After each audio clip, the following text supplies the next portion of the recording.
the sport. Squaring off tonight in gorgeous Knoxville, Tennessee. The Savannah Bananas host the Texas Tailgaters in Covenant Health Park, home of the AA Knoxville Smokies. The Tailgaters have won 7 of their last 8 games and look to stay scorching hot as they've got their ace on the mound, former Smoky Chris Clark. Well, the Bananas turn to their ace across the last 3 seasons, Noah Nizdik, as he looks to stop a string of 4 straight losses for his squad against the Tailgaters. I'll tell you what, it's been a wild one.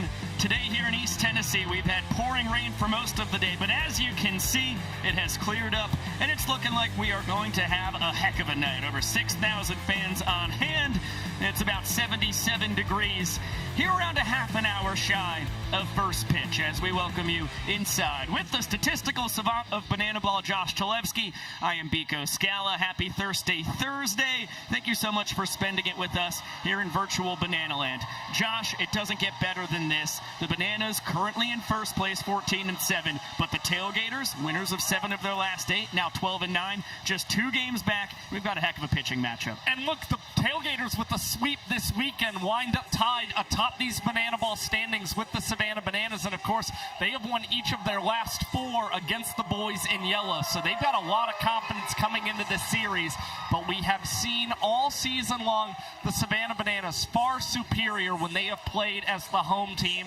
They wound up with 3 games against the Loco Beach Coconuts last weekend and were winners of 2 of those 3 contests, and they were come from behind wins as well. So the Bananas with some late game heroics to keep themselves atop these Banana Ball standings, but the Texas Tailgaters again proving to be a very pesky team this season, especially against the Nanners. Let's take a look back at what happened in Savannah, Georgia last weekend. It started last Thursday night, a week ago to this day, where the 3-game set kicked off, and early on in the action, with Dan Oberst on third, Reese Alexiadis earning the ball for a sprint against Drake Fontenot, putting the Nanners up 1, but a counter punch instantly from the Coconuts. J.D. Urso got to start all 3 games. RBI double to bring in Gideon Antel. That would lead to the inning win, and then Benny pumps Ben Parker, serving this into center. That would lead to another inning win. Coconuts up 2-1 through 3. Well, that would send Jackson Olsen to the dish. Bottom 5 with the bases loaded. Urso, only play he thought he had was at home, and Bunting unable to pick it at home to make it a 2-all game. But in the 6th inning, it's the Coconuts putting up 6 runs against Grant Besser and Dakota Stilts, All-Britain. A massive inning, putting them up 3-2 in the game. But Bill Leroy, behind the back transition, guns down Armani Henderson. It would lead to the Bananas eventually taking the lead in trick plays. That was a big momentum switch for the Nanners, and you saw J.D. Urso in the 8th tying the trick play tally, and then Peyton Chatagnier, a costly throwing error, making it 3-all and sending us to showdowns. Danny Hosley, after a scoreless 9th inning, able to get soft contact from Tanner Allen on the Vulcan changeup, and in the bottom of round 1, Kyle Jackson got 4 balls from C.J. Williams. That puts Sokolov on second. Then he brings in J.T. for the game winner as the Nanners take it 4-3. Tonight, 2 we go. Last Friday night, and what a first inning the Coconuts had, capitalizing on a couple Bananas defensive miscues, a 3 spot against Tristan Levesque. That would earn them the point, but Reese Alexiadis doing damage against his former roommate, Andy Archer, walk-off winner. Nanners tie it up, and then how about Kelsey Whitmore? Her first full inning of the year. She retires all 3 batters, including the K of Ben Parker, and a cherry on top with the rack flip. 1 minute and 38 seconds for Kelsey Whitmore. Fastest inning of the year for the Bananas, and then you've got Kyle Perry, one of the most athletic plays you're ever going to see from a pitcher in Banana Ball. He put up a sub-2-minute inning. That 5th inning, one of the fastest of 2026. And then the Bananas' 6th inning, it's more patience from Alexiadis, putting them up 2-1. And Tanner Allen, as the golden batter in the 9th, gets on and sets up Ben Parker, taking the 2-strike pitch with 2 outs out of the ballpark to give the Coconuts a 3-2 lead. Can't dream up a better time for for his first banana ball home run. And how about the scoop and shoot from Ashby Vining? The original call on the field was that JT Sokolov was safe, but the umpires, after a fan challenge review it, they saw enough evidence to overturn the call on the field, to the dismay of the Bananas faithful. First ever banana ball game that ever ends on a fan challenge overturning the call. So the rubber match on Saturday night, it's Alexiadis again. Sacrifice fly to walk off the first, his team leading 8th inning ender of the year, and then the Coconuts with a huge third frame. Ashby Vining the home run in a 5-run inning as the game was knotted at 1-3. Hang it and bang it. That was the mentality from Ashby right there. And here in the 4th inning, it's Tanner Allen. 9 hits in the series, and he put Loco Beach up 2-1 in the ball game against Cowboy Kyle Lewis. But Keegan James, he had a couple wild pitches in the 6th inning, and that one proved costly, making it a 2-all game until Grant Besser issued the ball for a sprint to Dalton Malden, and the Coconuts reclaimed a 3-2 lead. But now it's Danny Hosley time in the 8th. A couple strikeouts in a perfect frame. Back out for the 9th. A strikeout of the golden batter, Ben Parker. Another K of J.D. Urso. 4 punch-outs across 2 scoreless innings of relief, which set up Dan Oberst. 1 out. Bottom of the 9th. Chatagnier. Oh, no. His second throwing error in costly times in the series for the Coconuts. You cannot give the Bananas an extra life like that. 4 straight bad ones. Teresa Alexiadis. He would end up stealing second base as the Coconuts go to C.J. Williams, their closer, for a 3rd straight game, facing off against KJ. Here's that aforementioned swiped second base, the 7th stolen bag on the year for Alexiadis, and then 4 straight bad ones to KJ. Never had to swing the lumber as the Nanners walk it off. 4-3 winners and take the series. Yeah, it was a big series for the Savannah Bananas, and the funniest thing about that entire series, the team that was leading in the 8th inning in all 3 of those games did not come away with the victory in any of those contests. Unreal stuff, and the Bananas once again proved that they had some comebacks up their sleeves against the comeback Coconuts. And a very necessary series win for the mainstay in the sport. It was their first series win since early April against these Tailgaters in Chapel Hill, and you can see how after the banana ball opened, things have really turned for the Bananas. 4-6 across that stretch, and alternately, the Texas Tailgaters have been superb. The best team in the sport since they clinched that playoff spot by winning the banana ball open. 7-3 since the midseason tournament. And running through some league averages in these last 10 games, tour average, batting average 303. You see the Nanners at 279. 858 the average OPS, the Bananas at 807. They have an above average, or I should say below average, earn run average 6.17 in the league. The Bananas at 6.9. The only thing that they have been better in the tour average at in this span is at trick play rate. And yet you see the Texas Tailgaters, they have far and away just been pacing everybody else in the Banana Ball Championship League when it has come to trick plays this season. And again, it is a key reason why the Gators 4-0 against the Bananas in these last 4 matchups, including the Banana Ball Championship League Open, which helped them clinch a playoff spot already this year. Well, I'll tell you what, speaking of the hottest team in the sport, the Texas Tailgaters getting ready to storm the field here in Covenant Health Park.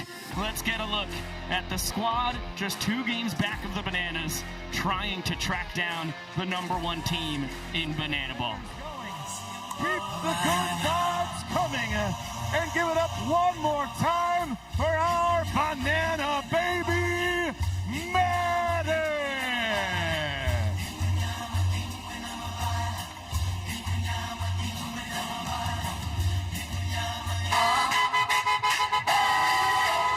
They're rough, they're rowdy, they get started early and they never stop.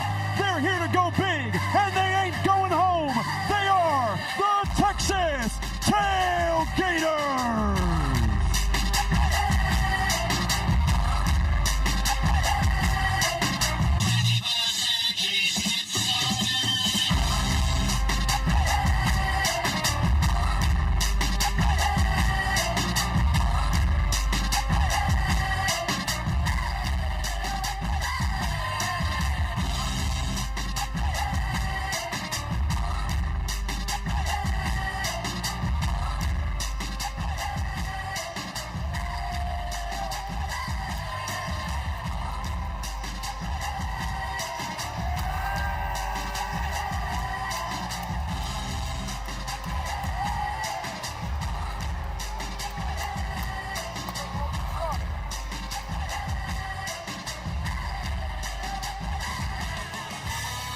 It's time to meet the starting lineup of the Texas Tailgaters. Leading off, the left fielder, number 2, Zach Waddy Watson.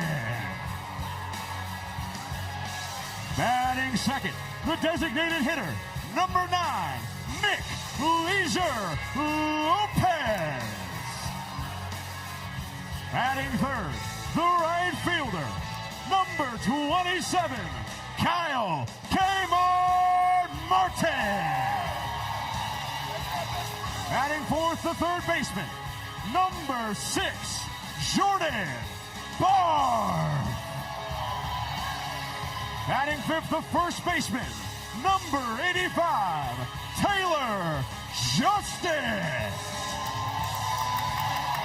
Batting sixth, the extra hitter, number 28, Jose Brother Gonzalez. Batting seventh, the second baseman, number 11, Mac Danford. Batting eighth, the catcher, number 26, Taj the Quad Father Porter.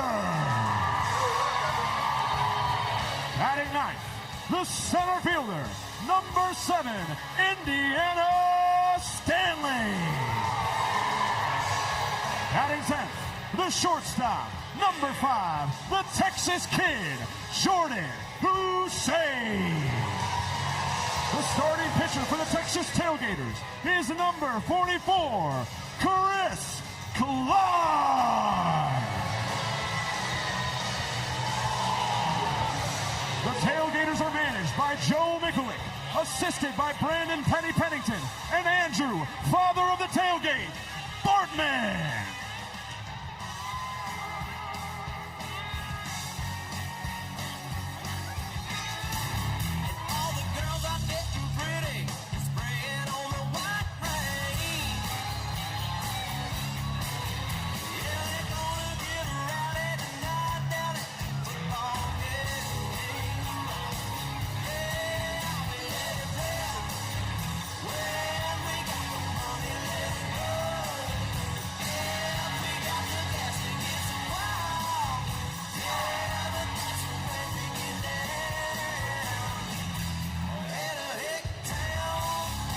One more time for the Texas Tailgaters.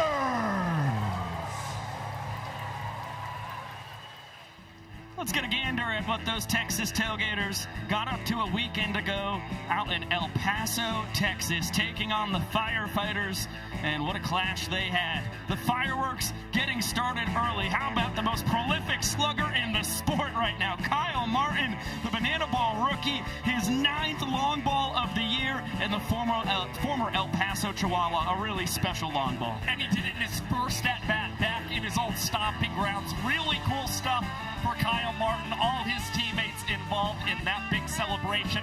And then you saw the very next inning, the home state kid, Jose Brother Gonzalez, opposite field double, and the Texas Tailgaters threw 2 innings, already out to a 2-0 lead. And spoiler alert, that's all the offense they would need. Although Jordan Barth looking for some more bottom of the 4th against Brian Trepanier. And how about the shoot? Darian McDowell, perfect one-hopper to EJ. That is a point-saving play, but when you're going up against Chris Clark, it is tough to amount enough points to get a victory yourself. McDowell with the RBI sprint that would end up turning into the lone point of the ball game for the Firefighters as Maxwell, the between-the-leg trick play with Javon Wright putting up the 0, and it's still 2-1 all the way to the 9th. Reese Miller with the save, and that Texas Tailgaters pitching staff, 3 scoreless innings of relief from Brett Sanchez in that one, cruising to the victory. Then you saw on game 2, it's Kyle Martin, first inning, and it's the same result for Kmart. His tour-leading 10th long ball of the season, and he'll tie the first inning to negate a Firefighters point.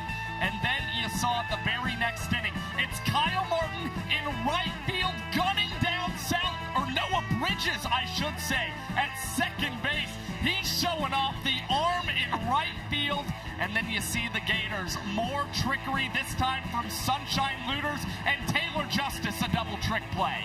Yeah, part of a historic trick play performance. More on that later, because back to Jordan Barth. This was his second home run of the game and would finally break a scoreless tie. Barth having himself a crazy good rookie campaign, and you just do let the defense do the rest. Christian Davis inducing the 5-4-3 double play, double trick play action, and then a 4-1 lead for Reese Miller in the 9th. Here's Looters with his 8th trick play of the ball game. They actually thought it was the 9th, so you're about to see a wild celebration from the Tailgaters, but this was deserved because the very next play, it's actually going to be the record breaker. Sunshine, his 9th trick play of the ball game. That's a new single game record for a player. And then Justice, that's the 22nd trick play on the game for the Tailgaters. That's a new single game record for a team. I mean, the Texas Tailgaters had one of their most dominating wins on Saturday night. Unbelievable performance from this team, and you've just seen it all season long. In their second year in existence, they've made their identity the trick play Tailgaters. 22 on Saturday night, breaking the Bananas record of 21 that they set against the Aussie Drop Bears in July of 2024. And Jonathan Looters, this guy, all he does is sleep, eat, and breathe trick plays. I mean, this guy is trying to do whatever he can to go between the legs, initiate a tip drill, catch the banana ball in his hat. He is a walking trick play machine right now. And Taylor Justice, I mean, a big goal of his this season was to try and set or break a trick play record at first base. And even though he's one of these guys that pitchers love throwing to, and we knew he was a very polished catcher coming into banana ball, he has really secured that starting first baseman's job for the Tailgaters this season. It's a big reason he's starting at first again tonight, and I would not be surprised if he was gunning to break his own record tonight in Covenant Health Park. I think I can promise you that Taylor Justice is thinking about at least 6 trick plays on the evening here. And what a great problem for Joe Mikulik to have, that one of the best defensive catchers in the sport also happens to be one of the best defensive first basemen. When you've also got Tosh Porter, you just get to stick him behind the plate as well. And what a beautiful ballpark that we get to see the Bananas and Tailgaters do battle in today. Covenant Health Park, only a year old, home of the Knoxville Smokies, as we've talked about, AA affiliate of the Cubs. It opened April 15th of last year. It won Ballpark of the Year across all of affiliated baseball. Seats 6,335 fans, and my personal favorite part of the entire park is the featuring of statues honoring the Knoxville Giants, who played in the Negro Leagues in the early 1920s and 1930s. Those are 4 statues outside of the ballpark, and really cool getting to see the history that they pay homage to, honoring some heroes of the Knoxville Giants. Everything about this park is in pristine condition, and the fans have certainly come to love it as well. What's really cool is not only is there great seating here inside the ballpark, but beyond left field, apartment buildings where fans can still take in the action, whether it's the Bananas and Texas Tailgaters playing or the Knoxville Smokies. So some really cool stuff going on.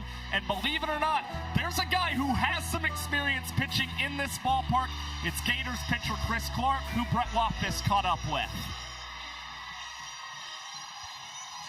A man who knows all about Knoxville, Tennessee. It's our big donkey, the ace of the Texas Tailgaters, the best starting pitcher in banana ball, Chris Clark. 2 different stints as a Smoky, one at the old ballpark in 2022, one here at Covenant Health Park last year. Chris, how does it feel to return to a place in Knoxville where you spent so much time? It feels great. It's a pretty magical moment, especially having played in the last 2 stadiums. It's really great to come back. I got the chills the second I stepped on the field. So the biggest thing is, though, this is where you got your last professional out in affiliated ball. And then Brandon Pennington, the pitching coach for the Texas Tailgaters, calls you. Your wife, Maya, Miss Josie, all of those say, there's this thing called banana ball, and you're pretty good. You're probably going to go pretty high in the draft. How'd you end up here back again in the Denims? Well, last year I was here on a rehab stint. I was making my way back to AAA, and unfortunately I didn't really feel that great, so I had to shut the season down, and that was the end for me. It was a great career that I had with the Cubs, but unfortunately it had to come to a smothering end, which most careers do, especially in the minor leagues. And then I got a call from Brandon Pennington, and he said, you get the ball every single weekend if you want to be a starting pitcher. And that's all I needed to hear.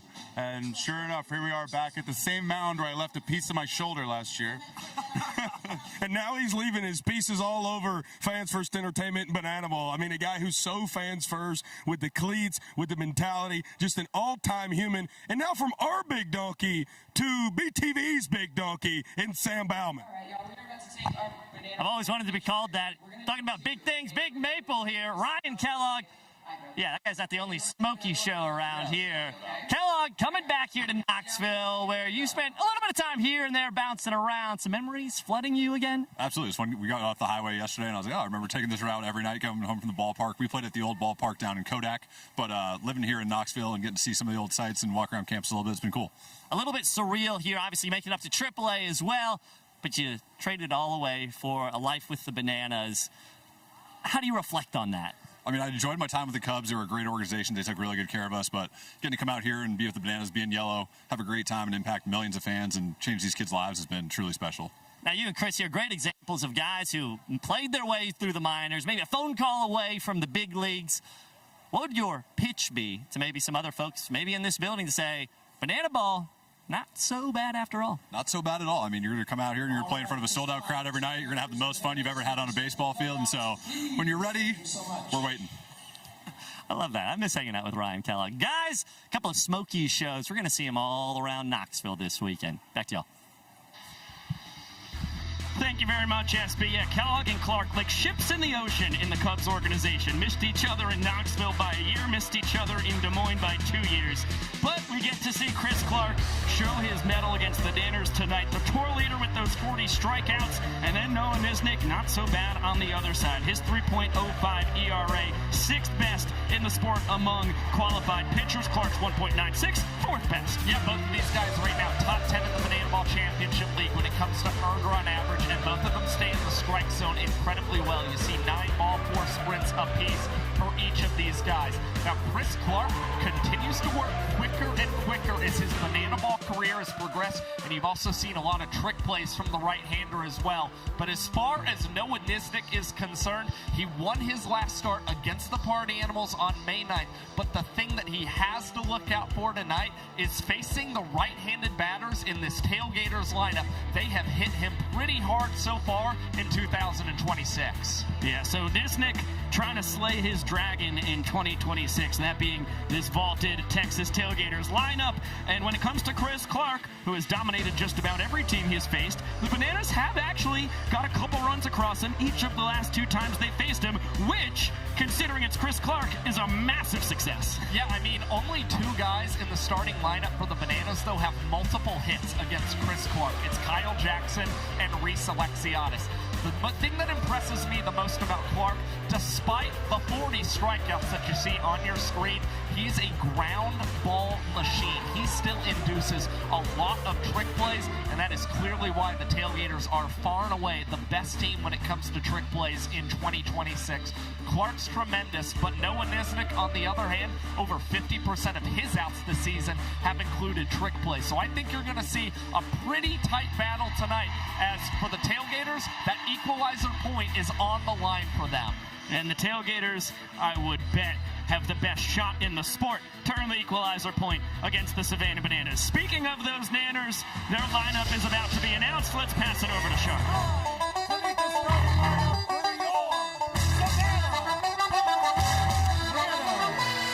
Leading off the center fielder, number 5, DR, the Doc Meadows. In left field, number 15, we call him Rat, Robert Anthony Cruz.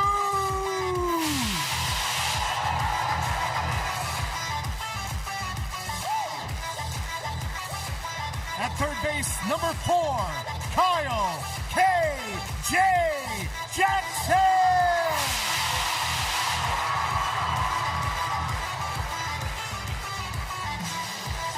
Out in right field, number 2, Reese Superman Alexiadis.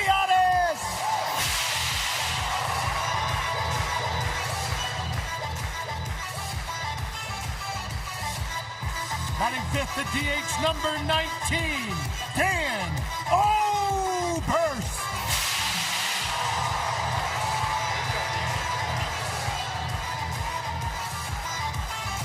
At first base, number 9, Max Young Goldberg.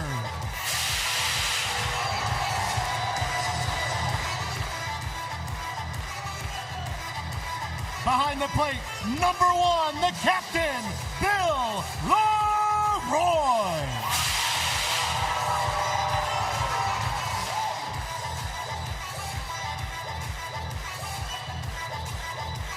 At shortstop, number 6, he is our glove magician, Ryan Cox.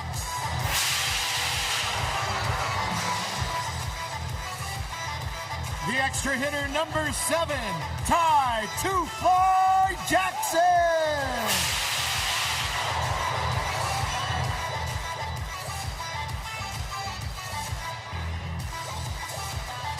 And at second base, number 8, he is our greatest showman, Jackson Olsen.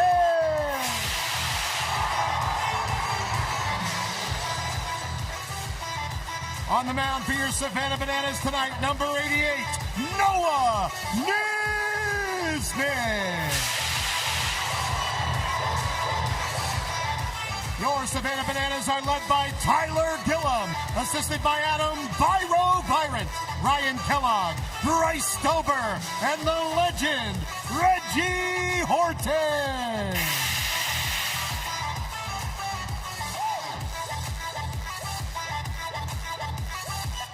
Ladies and gentlemen, we ask that you please rise if you're able and remove your caps. Because here to honor America tonight with the singing of our national anthem, please welcome Mickey Norwood. Oh, see, can you see by the dawn's early light what so proudly we held at the twilight's last gleaming, whose broad stripes and bright stars through the perilous fight, o'er the ramparts we watched, were so gallantly streaming, and the rocket's red glare, the bombs bursting in air, gave proof through the night that our flag was still there. Oh, say does that star-spangled banner yet wave o'er the land of the free and the home of the brave. Ladies and gentlemen, Mickey Norwood. A phenomenal rendition of the national anthem as we get to bring you the first ever Banana Ball game from the scruffy city, Knoxville, Tennessee. Covenant Health Park, the 98th stadium all time to ever host our young sport. And it's the two best teams in Banana Ball. The 14-7 Savannah Bananas taking on the 12-9 Texas Tailgaters. First place versus second place. With the Tailgaters an opportunity across this two-game set to take sole possession of first place if they can sweep this two-game series. And they have won 4 straight against the Bananas, going back to that Banana Ball Open final. Let's take a look at the Savannah Bananas defensive alignment. They get to be the home team for the first time across the last 4 battles against these Texas Tailgaters. And what a sight for sore eyes in the outfield. Robert Anthony Cruz and Reese Alexiadis with D.R. Meadows sandwiched in between them in center. And then third to first in the infield, it's Kyle Jackson, Ryan Cox, Jackson Olsen, and Alex Ziegler, the designated fielder, will start at first right from the get-go. Bill Leroy is the battery mate for Noah Nisnik. Yeah, it's awesome to see D.R. Meadows healthy and back in center field for the Savannah Bananas. This is his first start in center since April the 30th against the Tailgaters at Navasota High School. And we've seen when Meadows has appeared defensively this season, he's still averaging nearly 2 trick plays per game. So for the Bananas to deny that equalizer point tonight, having D.R. Meadows back there in center field is such a massive boost. But you've also seen Ryan Cox with his 45 trick plays. He is now back up to third in Banana Ball when it comes to trick plays this season. And of course, Coxie pacing the Bananas with those 45 trick plays. And speaking of a sight for sore eyes, the southpaw out of St. Louis, Missouri, Noah Nisnik, back on the bump for the Bananas. He was at a wedding back in his college town of Cape Girardeau, Missouri, where he spent 5 years at Southeast Missouri State. Here in his third year as the ace of this Nanner squad, the 2024 Rookie of the Year, and fantastic numbers once again. Yeah, getting set on the rubber for the 9th time in his third Banana Ball campaign. In his last start on May the 9th, we saw Nisnik earn his first win of 2026 as he averaged 3 outs in 3 minutes and 28 seconds. Now, despite just 9 groundouts and 36 flyouts that he's induced, 51.5% of his outs have included a trick play this season. He is one of 7 qualified pitchers with a rate at 50% or higher today entering play. Exactly what the Bananas need against the top trick play team in the sport, in the Tailgaters, who can also swing the heck out of it as well. Zach Watson at the top of their lineup, followed by Nick Lopez, Kyle Martin, the tour leader with his 10 home runs, then Jordan Barth, the team leader with that .419 batting average, Taylor Justice, the team leader with a .500 on-base percentage right after him, then Jose Gonzalez Jr., Mac Danford, Taj Porter, Indiana Stanley, and Jordan Hussein to round it out. 3 through 6 in this lineup. I mean, it is the deepest lineup in Banana Ball right now. Martin, Justice, Gonzalez Jr., they are the top 3 players when it comes to isolated power this season. And then you've got Jordan Barth coming off a 2-homer game last Saturday, the first of his career. We'll see what they can do against Niz Nasty. Hey, let's get it down to field to Ty Jackson so we can start this clock. Banana Nation, it is time. On the count of 3, we're going to say start the clock. 1, 2, 3. Showtime. Leading off for the... I don't know how he got the job, but Ty 2 Fly here in his 5th year as a Savannah Banana absolutely nailed it. Stepping in there for the young professor. Fastball below the knees as Zach Watson, a ball at no strikes, and we are underway. A big swing and a miss on the bender from Nisnik. High 80s, low 90s with the fastball. Normally sits about 88 to 90 with the gas. Getting the inside corner right there. Call from Vincent Chapman, our home plate umpire. Son of a gun, that's not Vincent back there at all. Swing and a miss from Zach Watson. Looks like the umpiring crew pulled a little switcheroo on us. And Watson back to the dugout. Strikeout swinging. Yeah, it looks like Hunter Ives behind the plate tonight in this contest, but great execution from Noah Nisnik. Going with that circle change outside part of the plate against Zach Watson. Now starting 2 for 16 this season when playing against the Savannah Bananas. Fastball is wide to Nick Lopez. Switch hitting designated hitter. Holding down the 2-hole.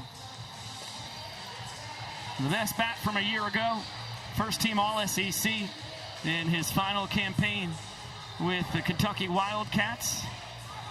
Spring of 2025, and boy, he is taking that fantastic bat and taking the sport by storm.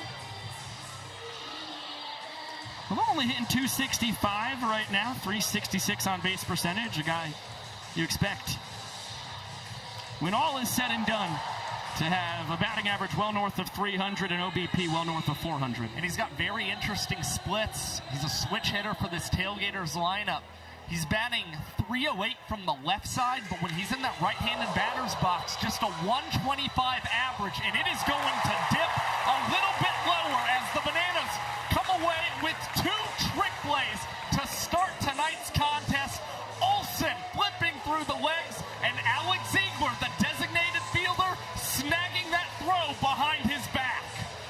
tell you what, on the bus to the ballpark today, Olsen was lamenting that across his last 5 games, he's only gotten 4 ground balls. Heck of a start for Jackie defensively. As Noah Nisnik is out of the frying pan and into the fire. Kyle Martin. Feast your peepers on some video game numbers right there. Hitting .370, reaching base at a .483 clip. Talked about his tour-leading 10 home runs as he's behind a ball and 2 strikes. Also pacing all hitters with 29 runs driven in and leading the Tailgaters with 22 runs scored. And you already saw him take a home run cut against Noah Nisnik and come up empty. If this pace for Kyle Martin continues throughout the season, he is on pace to finish with 29 in 2026, which would far and away break the record Jake Skull set last year with 15 bombs. 2-2. Fastball tomahawk to first. Alex Ziegler fields it behind the back. Wild trick play from Ziggy. 3 of them on the inning for the Nanners as Nisnik sets the Tailgaters down in order. And again, the Texas Tailgaters, they are the best team when it comes to trick plays, but with 3 in the first inning, the Nanners are already putting the pressure on the visiting squad. 3 of 3 down in 3 minutes and 6 seconds for Niz. And 2 of the 3 trick plays come from their ecstatic designated fielder, Ziggy, immediately giving his coaching staff a reason to smile after they put their designated fielder out on first from the get-go. Take a look at the Tailgaters' defensive alignment. Left to right in their outfield, Watson, Stanley, and Martin. In the infield, third to first, Barth, Hussein, Looters, and Justice. The quad father, Taj Porter, behind the dish.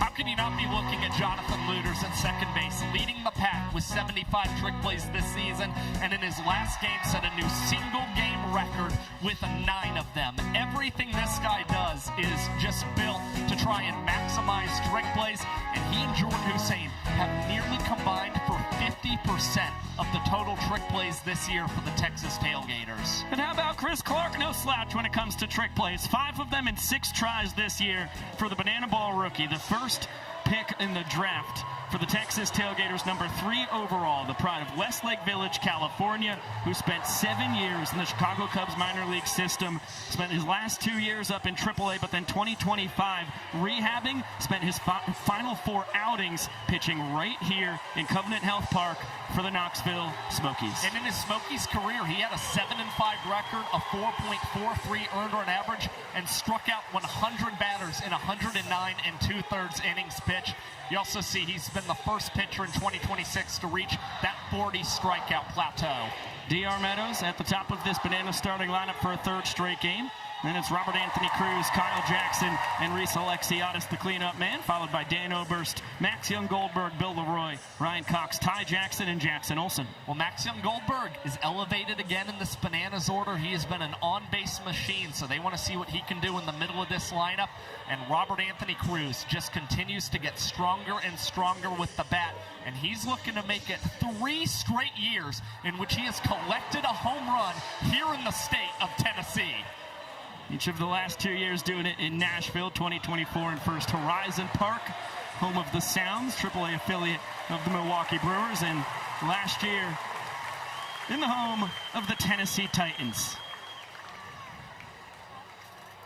Excellent numbers for the Doctor, the 2024 Tour MVP. And excellent to see him out in center field. Said he feels like he should be 100% if he has to really kick it into full gear. And what a special moment for Chris Clark. Got the Knoxville Smokies jersey underneath the Tailgaters denim. And he drops the denims to the ground. It is Clark, who might just pitch this entire game in his old Smokies uniform and look to absolutely shove as he turns the cap around backwards before he faces off against D.R. Meadows. When Clark spent his full season in AA, it was 2022. That was in the old park, Smokies Park.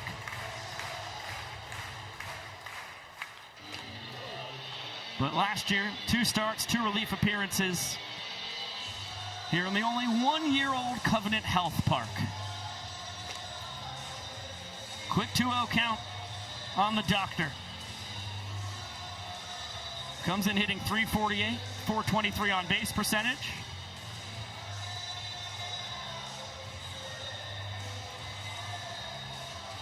But he's seen that batting average plummet below 400 since coming back from his right hamstring injury. And that's a late strike call.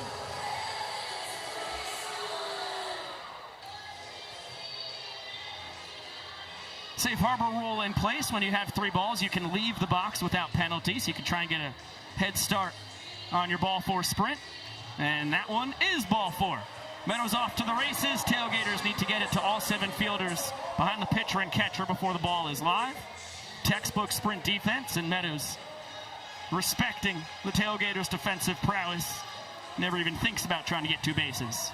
Well, that's something you hardly see from Chris Clark. Ball 4 sprints in general, but especially to start this game. And we know D.R. Meadows hasn't exactly had the best bat since coming back from injury, but that's the first ball 4 sprint he has drawn since the 28th of March against the Indianapolis Clowns. So great to see Meadows boosting that OBP a little bit to start the bottom of the first. Quick 0-2 count on Robert Anthony Cruz. All of a sudden scorching hot since being elevated to the 2-hole, rewarding his coaching staff for the confidence in him. And that ball lofted out to right center. Kmart with the call, tip drill, and Stanley behind the back. D.R. Meadows heads up, tags to second. He can start running as soon as the ball hits a defender. Taylor Justice wants an appeal over at first. I don't think the Tailgaters are even going to go for it. Well, again, you saw the Bananas 3 trick plays in the first inning. Wanted to make sure that the Tailgaters at least could try and strike back and make this a close battle. Clark with a quick throw over to first to see if Seth Markham would call D.R. Meadows out for leaving early. Instead, Markham ruling that Meadows left at a proper time. So he's in scoring position now for Kyle Jackson taking high. Inning-winning run in scoring position. And KJ, Josh talked about it on the pregame show. One of only 2 Bananas in the lineup, including Alexiadis on deck, who has multiple hits off Chris Clark this year. Kyle Jackson 2 for 3 with the ball 4 sprint against the powerful 6'7" righty. 1-1. Nice backdoor bender as Clark jumps back ahead. And right now, K-Jack on a streak, 5 straight games with the run batted in, trying to make it 6. If he can get a good knock here against Chris Clark and drive in Meadows. Bouncer foul. We get another 1-2. KJ hitting .373, .468 on base percentage. Pacing the Bananas with his 11 extra base hits. Superb sophomore campaign so far. Doesn't think about the fastball high and away as the count is even at 2 balls and 2 strikes. If you're Clark, you want action on this pitch. Don't want to go a ball away from losing the inning. Heater misses just a bit up. And now Chris Clark in that exact situation. And you can see in the body language from Clark coming off the mound, really wanted that call from home plate umpire Hunter Ives. And now gets on the same page with Taj Porter and comes set with the payoff. Flared out into left field. It's going to fall. Meadows got a great beat on it. He's getting the windmill throw from Watson. Oh, Meadows a dead duck. Perfect strike to the dish by Zach Watson to save the inning. Tyler Gillum trying to get a little too aggressive there against Zach Watson. Not exactly the strongest arm on the Texas Tailgaters, but in shallow left field, he came up with a perfect strike home to Taj Porter, placing that tag on Meadows. K-Jack able to still wind up in scoring position, advancing to second base. And now it's up to Super Reese, who had 4 walk-offs last weekend for the Bananas, to see if he can be the hero again to start this series in Knoxville. Yeah, Alexiadis doubled his walk-off total on the tour. He's now 1 behind Taylor Justice for the league lead.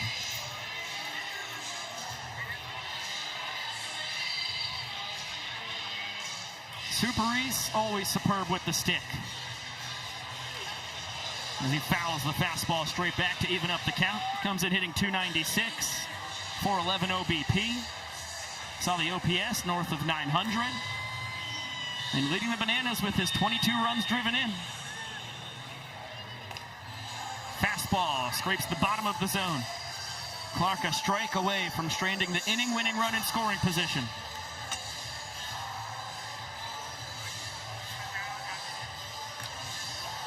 This one knifed foul, will do it again. Yeah, you mentioned 22 runs batted in for Alexiadis. Currently has him sitting at 5th among all players in Banana Ball this season. And 6 of those runs batted in have come against the Tailgaters. Reese has hit very well against this squad.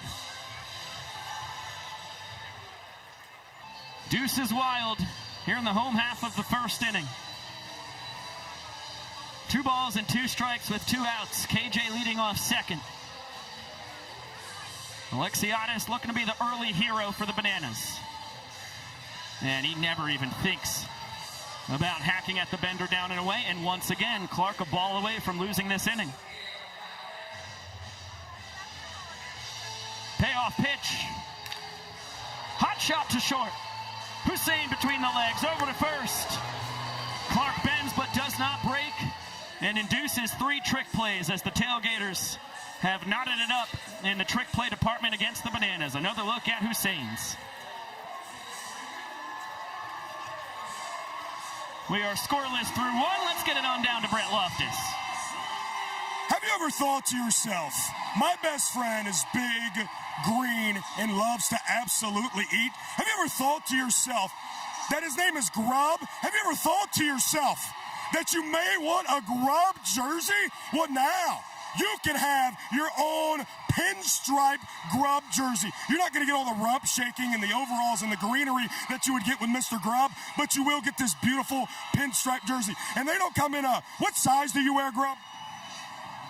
Yeah, a very big size. You can get them in youth sizes, adult sizes, and every mascot except for Coco in Banana Ball. So if you want to be handsome, just like my big friend Grub, you can get your very own jersey now until May 24th. Biko and Josh, I'm about to take it off his body right now, and he's taking me away. Good luck down there. Brett Loftus against that dinosaur of Grub. A modern dinosaur at that. I just love that we get those moments. Grub and Brett Loftus, one of Banana Ball's great romances, in my opinion.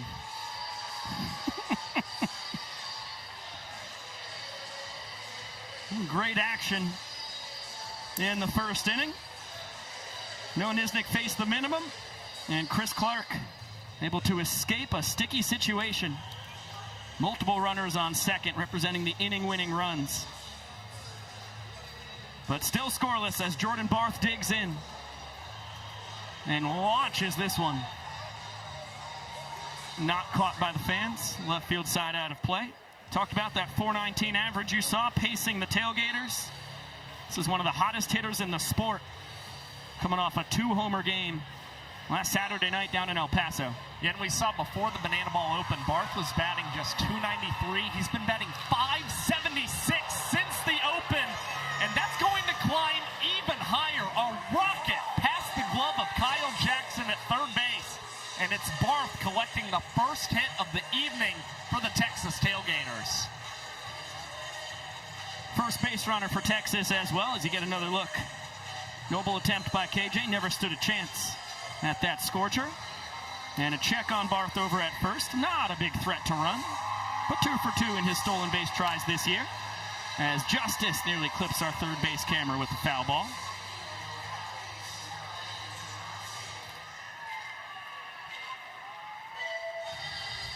And we're going to get ourselves a little dance from Noah Nisnik, Ryan Cox, and Jackson Olsen. Shout out DR Meadows. Get in on the action in the background as well. Call this a 2-2-2 tonight. Second pitch to the second batter here in the second inning. And the fastball below the knees, evening up the count on Justice. Having a absolutely dynamite second full tour after he was a visitor in 2024 and a collegiate Savannah Banana summer of 2022 before that. hitting .375. Mentioned that team leading .500 on base percentage, which means he's reaching base every other time he steps in the box. Giving the fans another opportunity, this time down the right field line. And Justice survives it. And as far as OPS plus is concerned, of course, 100, always the league average. Taylor with a 160 mark, 60% better than the tour average bat, and that places him third among all players in 2026. Just a ridiculous second season with the Tailgaters. As he fouls the fastball straight back. Nisnik continuing to pound the zone ahead 1-2. And Justice continuing to hype himself up at the batter's box, patting himself on the shoulder, just telling himself, keep battling. Great take, fastball above the letters. It's such an entertaining at-bat anytime Taylor Justice digs in. As that's a broken bat, but the bat's gonna die a hero. Flare into right. And back-to-back singles to open up this top of the second inning of a very different ilk. A screamer from Barth, and the old hit 'em where they ain't from Justice. They look the same in the scorebook. Heater for a strike to Jose Gonzalez Jr., another one of these former collegiate bananas. Although for brother, it was the summer of 2020 that he suited up in yellow. Here in his first world tour. And boy, has he came to the banana ball world like a storm. Popped left side. KJ will track it down for out number one. Jump throw over to third to make sure there's no funny business from Barth. Big first out for Nisnik.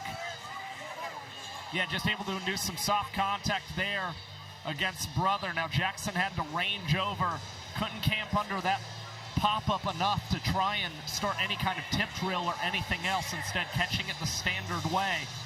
But he'll take anything, or Noah Nisnik will take anything he can get right now to try and escape this sticky situation. Backdoor slider for strike one. Mac Danford taking his turn with 2 on as he gets a piece of the changeup, but is behind 0-2. It's a homecoming of sorts for Danford after 3 years of JUCO. Spent his final 2 years of college at the University of Tennessee at Martin. Albeit that's about 5 hours west of here. But back to his college state. And that final season at UT Martin for Mac Danford, pretty insane. Come on now. 15 home runs, 55 runs batted in. And now the 0-2 delivery from Noah Nisnik is fouled off, but it was Jordan Barth running, trying to swipe third base. Yeah, you want to talk about dominating the OVC. Danford had an OPS north of 1,000 both of his seasons with the Skyhawks. Another 0-2. Swing and a miss. Nisnik with the bender, his second strikeout. Both of them swinging Ks, and you see Danford a tick out in front of that pitch from Noah Nisnik. Now with a great chance to escape this trouble, but facing off against a powerful bat in Taj Porter, who's had a lot of success against the Bananas this year. 4 for 12, a double, a home run, and 5 runs batted in against this team. The biggest, the largest, started his banana ball career in the exact same location as Nisnik, at least as far as his workout goes. Justice lies to the back pick from his old friend Bill Leroy and hits him with the scuba after surviving. As Porter's ahead 2 balls and a strike. Taj, the switch hitting catcher out of Mandeville, Louisiana, here in his 3rd tour. Shared his banana ball tryout with Nisnik in Dallas, Texas.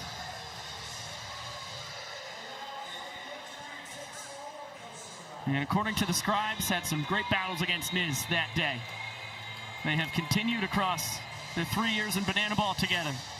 As it's a 3-2 pitch, ball 4 from Nisnik will bring in the first Tailgaters run. Swing and a miss. Fastball right down Broadway.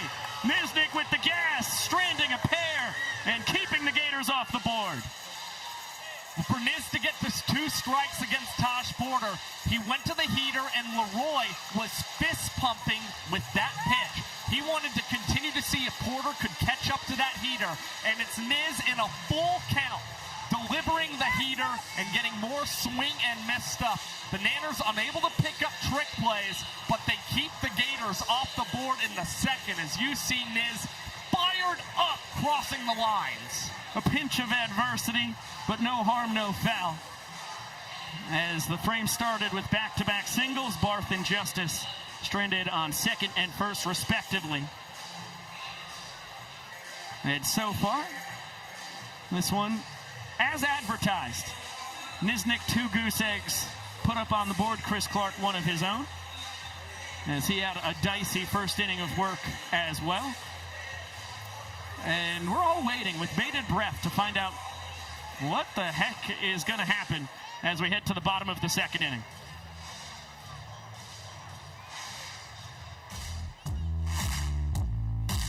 I got that big, feel good stuff. Up under the seat in my big black jacked up truck. Rolling on 35s. Pretty girl by my side. You got that sun skirt and boots. Waiting on you to look my way and scoop.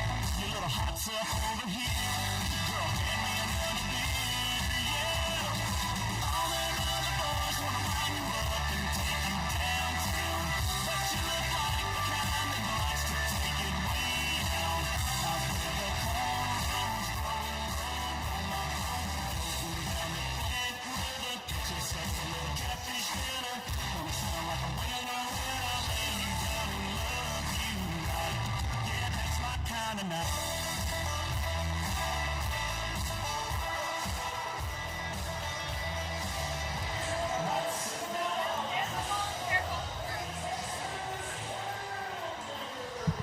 How about a full team entrance onto the field for Chris Clark and his Tailgaters? Well, you know, this is just such a special homecoming for Chris Clark. I think if there's any place that he's wanted to put on a show so far in his rookie campaign, this is among the top of all of the locations. And despite a little bit of a rocky first inning, Clark going out there and trying to get ahead in the counts here against the Bananas.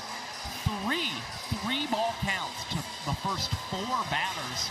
Not what you usually see from Clark, who has just a 5.6% ball force sprint rate entering play tonight, which is 6th among qualifiers in Banana Ball. Get a look at the numbers for Dan Oberst here in his 5th World Tour, 8th year as a Savannah Bananas, getting a free heater. Acknowledges it. And a broken bat. Barth. Vacuum cleaner over at third. Goes behind the back. 4th trick play of the ball game for the Tailgaters as they pull ahead in pursuit of that equalizer point. Another look at the trick play. And that's got to be nice for Chris Clark right there. Not only do you get to flex against Dan Oberst, hey, I'm giving you the heater, but it's one pitch and one quick out as the Tailgaters all converging together. Hussein initiating the tip, and that one goes into center field. Stanley will throw to Looters, covering the back at second. And it's Max Young Goldberg sliding in safely and reaching on a trick play missed. Yeah, great hustle from MJG. Hussein, one of the best in the sport, his 56 trick plays. Second most only to the man who got the ball at the end of that, Jonathan Looters. He does happen to have 19 more than his double play buddy. And now some unnecessary pressure for Chris Clark. Inning-winning run in scoring position for a second straight frame. JT Sokolov has his name called for the first time. Bananas designated runner who could pinch run one time every trip through the order. With some of the best speed in the sport out on second base for Bill Leroy. You got a quick look at the numbers. As good as ever here in his 9th year as a Savannah Banana. Hitting .339, .414 on base percentage. And aging like a fine wine as the fastball gets Clark back into it. 2 balls and a strike on the Nanners catcher. Sokolov dancing off second, gets Clark to step off. JT 4 for 6 in his stolen base tries here in his rookie campaign. Good looking bender, just misses down and away. And Clark, this is the third batter he's faced already this game where he is a ball away from losing an inning. And the fastball nowhere near it. Bill Leroy will earn the inning-winning ball four sprint as Sokolov comes across the plate. An unearned run thanks to the trick play missed from Hussein. And you give the Bananas offense a gift like that, it is rare they do not make you pay. Sokolov and Ty Jackson. A bit of a duet on the walk-off celebration as the Nanners strike first. And lead 1 point to zilch, 2 innings in the books.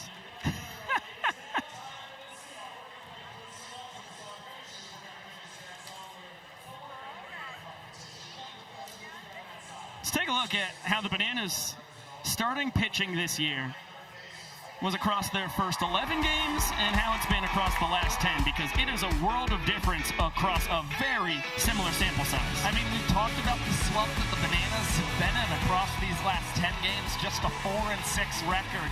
And you see a key reason is really the lack of control that we have seen from the starting pitchers across the last 10 contests. While the Bananas had a 29-4 strikeout to sprint ratio, as you see. I mean, it's nearly 1-to-1 when you look at 20 strikeouts for the starters, 16 sprints allowed in this span. A key reason why the earned run average is nearly at 6, and the MPI is above 5 minutes. The Bananas needing to stay in the zone a lot more, but so far so good for Noah Nisnik. 8 batters faced tonight, 3 strikeouts and no sprints allowed. So hoping to continue to stay in the zone effectively against a dangerous Tailgaters lineup. Well, we talked about it when Nisnik opened up this ball game, but he had last weekend off. Was at one of his best friend's wedding, old college teammate and travel ball teammate before that. So Nisnik, that left arm a little extra rested. Nanners were able to take 2 of 3 from the Loco Beach Coconuts in his absence, with Connor Harris getting a start and Tristan Levesque getting his first career start.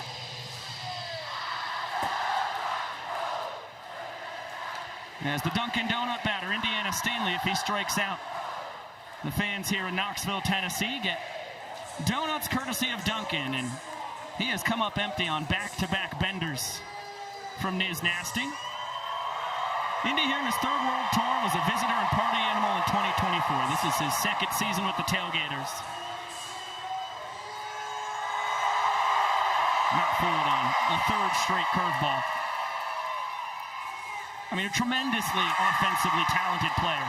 Just hasn't found his groove yet here in 2026. Yeah, but starting to come along at least for the Texas Tailgaters. I mean, you saw him batting below the Mendoza line early on this season. It has started to perk back up as he collected his first 2-hit ball game last weekend and now goes down swinging against Noah Nisnik. Stanley with another, and that's some donuts for the folks here in Covenant Health Park tonight. Well, Noah Nisnik has his A-plus stuff. His fourth punchy sends Stanley back to the dugout. And all 3 swings and misses from Indiana came on that breaking ball from Niz Nasty as he gets Jordan Hussein to go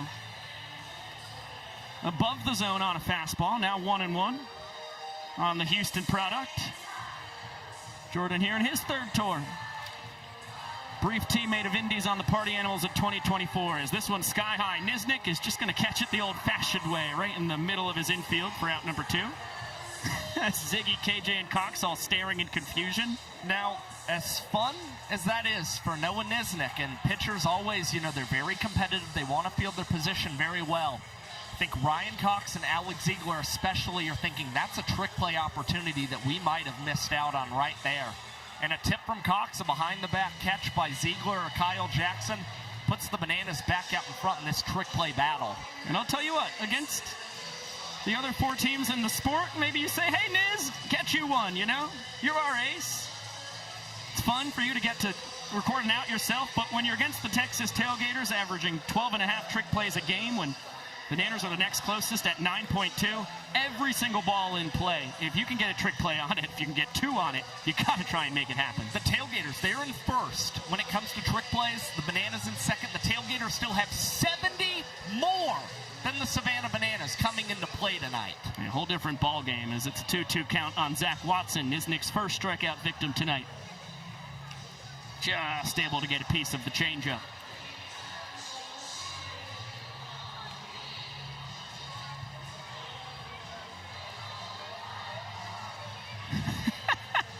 I think that was a high mom from Brett Loftus.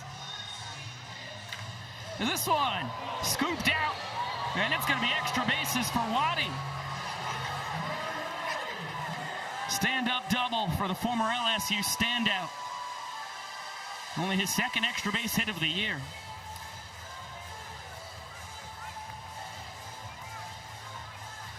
He puts himself at scoring position for the Big Boppers. That's nice to see for Zach Watson. The first hit he's collected against the Bananas since opening night in Tallahassee, Florida. And now Lope hits this on the ground. Jackson will transfer between the legs, and it's Ziegler with a perfect reception across the diamond at first. Manners even up the trick play battle, and Noah Nisnik opens the ball game with 3 shutout frames against the Tailgaters, as it's now time for Bananas Foster Family of the Game. Across the United States, there are over 400,000 children and teens in foster care without a permanent home. To raise awareness and support this community, we created Bananas Foster, the official nonprofit of Banana Ball.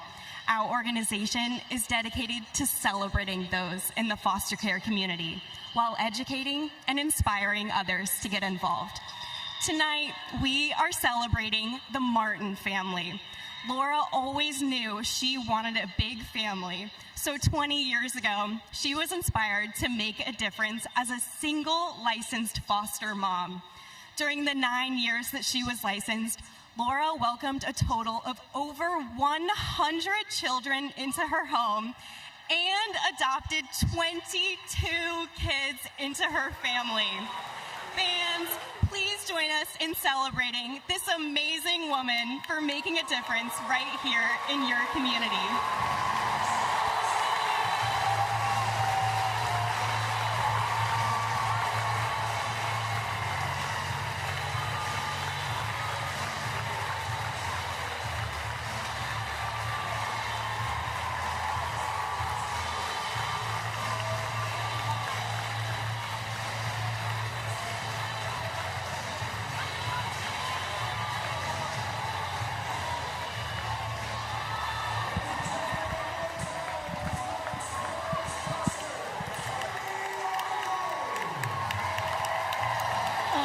Goodness. Someone cutting onions up here in the booth.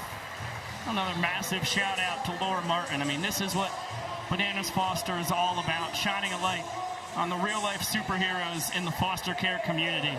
And thank goodness that we got to meet Laura and hear her story. Welcoming over 100 children into her home, adopting 22. I repeat, adopting 22 kids into her family. It's tough to put into perspective how many lives she has immensely impacted for the better. That is Chill City right there. Thank you again, Laura Martin, for all you have done and for gracing us with your presence as the Banana Band blasts away up at the top level of the Yardley Flats, which, by the way, if you're going to create an apartment complex that has beautiful views of a baseball stadium, I don't know if you can come up with a much better name. I mean, it feels like Oklahoma City all over again. You had apartments out beyond Bricktown Ballpark. You also saw a parking garage that fans could hang out in to watch the game. And the Banana Band, they made their way into both of those places when we were in OKC in 2023 and 2024. Cool to see them doing a very similar thing here tonight in Knoxville. And officially, over 6,300 fans, full capacity, of course, here in Covenant Health Park. But it looks like a couple hundred more just hanging out on their balconies outside their apartments. What a bonus. It helps with the crowd noise. I'm not going to lie, because when they started the clock with Ty Jackson,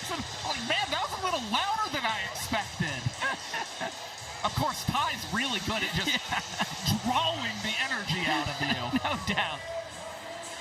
Ryan Cox, slow roller right side. Clark will flip it between the legs and can't connect on the trick play. That's his second trick play missed in 7 tries this year. And Ryan Cox, oh so good at reaching base. That will hurt the on-base percentage, but tell you what, great for the WRC+. Yeah, and Ryan Cox still doing a pretty good job in that department. A 115 WRC+ this season, 15% better than the tour average bat. And it's Ty Jackson hacking early against Clark and sending that banana ball out of play. Ball and a strike on Ty 2 fly, Jacksonville, Florida's finest. 2 years as a collegiate banana. This is his 3rd World Tour. After he debuted with Indy Stanley Taylor Justice and those 2024 visitors. Finished up that year on the Nanners. Shout out Travis Munoz, too, in the background. Continuing to work on that whiteboard of his. It's been a great bit as he comes back from that foot injury. Swing and a miss. Beautifully located fastball from Chris Clark. His first strikeout of the evening, his tour-leading 41st on the year. Yeah, probably long awaited from Chris Clark, and he got Jackson to expand the zone. Was already kind of leaking out on those pitches, going outside against him, did so on that first foul ball. And so Chris Clark continuing to exploit that from Jackson and come away with the punch out. Great scoop. Taj Porter will throw behind Cox, but not in time to get the Nanners shortstop as Maceo Harrison. You want to talk about a veteran. This is year number 9 for the Bananas' infamous dancing first base coach. Jackson Olsen trying to figure out this Chris Clark fastball. He was twirling his bat when Clark started firing that pitch. He fouled it off himself. Clark thought he had himself a trick play. All smiles going back to the bump. And Chris Clark has my vote for, as you get another look, yeah, right off that right foot for Olsen. I mean, Clark has my vote for toughest plate appearance in the sport. He got low to mid-90s, 3 different fastballs, as that's a swing and a miss from Olsen on what looked like a 4-seam. But you got to look out for the 2-seamer and cutter as well. Slider, curveball, changeup, knuckleball. He's got a gyro ball. What the heck doesn't he throw? Well, here's the thing. To be able to make it up to AAA in the Cubs organization and be that close to reaching the major leagues, you've got to be able to locate all of your pitches, and you certainly see that with Chris Clark. Can work inside, outside to batters, and then he's got those pitches like you saw there with Jackson Olsen. They can fall off the table a little bit and get that swing and miss stuff that you're looking for. Ball and a strike on DR Meadows, back at the top of the Bananas lineup. Reached on ball for a sprint, ended up being gunned down at the dish. Trying to score the inning-winning run in the first as he shoots this the opposite way. Base hit for the Doctor. Cox will go station to station. Respect for the cannon that Kyle Martin has of a left arm. And for a 3rd straight inning, the Bananas have the inning-winning run in scoring position. And now he keeps his hit streak going up to 4 games for the Doctor. And last weekend against the Coconuts, talking to him pregame, he said, that's what I've got to do more of this season. Be able to hit out to the opposite field. This one's chopped to looters. He has trouble fielding that banana ball and still has time to go between the legs and record the 5th trick play of the night for the Texas Tailgaters. Back out on top once again against the Nanners. Good job by Chris Clark, stranding a pair. As we'll get it on down to Garrett Lampert. Never too early to start your very own cowboy boot collection. So we've got some kids joining us down here on the field that are going to try on their very first pair of boots. And let's be honest, they'll have some time to grow into these. Once they're in the boots, they're going to race through the finish line. The first kid across will win a race we like to call the Boot Scootin' Boogie. Let's meet our contestants. We've got Declan, Obed, Wolfie, Emmett, Tatum, and Braden. Knoxville, are you ready? All righty, kids, on your mark. Get set.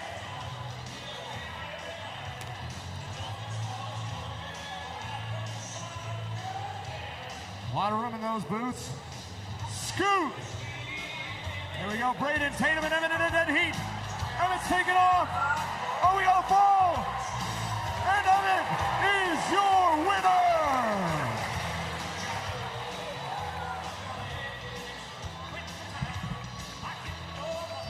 Little boot scoot and boogie. Instant replay.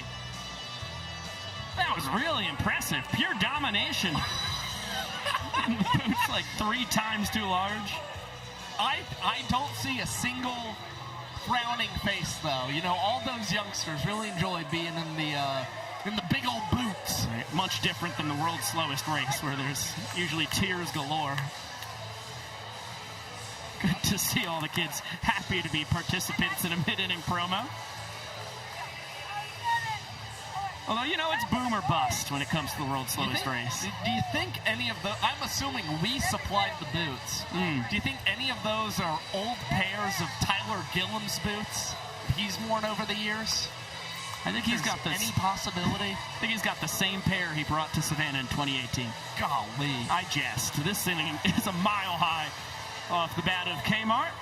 And here you go. Ryan Cox, tip drill, and it will be grabbed by KJ. So no double trick play. Not enough height on the tip from Cox. As you can see, he's telling Kyle Jackson that thing was swirling up there in the Knoxville night. Yeah, and KJ was anticipating being able to turn his back and field that behind the back for the double trick play. Instead, just not enough on that tip to be able to contort his body the way he would have liked. Nonetheless, Nisnik picking up another out against one of the tour's best bats in Kyle Martin. Jordan Barth. High pop, left side. Another chance, this time Rack making the call, and he will tip it to a double tip from Cox. That will only be a trick play for Robert Anthony Cruz, as Tyler Gillam looks like he's got himself an announcement. What the heck could Gilly be talking about here? Now coming to pitch from the U.S. Women's National Baseball Team and the #1 draft pick in the Women's Professional Baseball League, Kelsey Whitmore.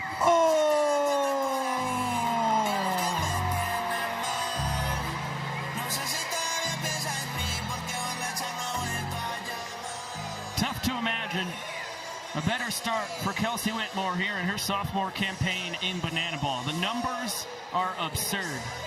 4 1/3 innings. Do the math, that is 13 batters faced, 13 retired for Kelsey with 4 strikeouts along the way. You know, the craziest thing about Kelsey Whitmore is last weekend, before she pitched against the Coconuts, her MPI was 2 minutes and 4 seconds, and she lowered it by throwing an inning in 1 minute and 38 seconds. Not only the first sub-2-minute inning of her career, but the fastest of the season from any Savannah Banana.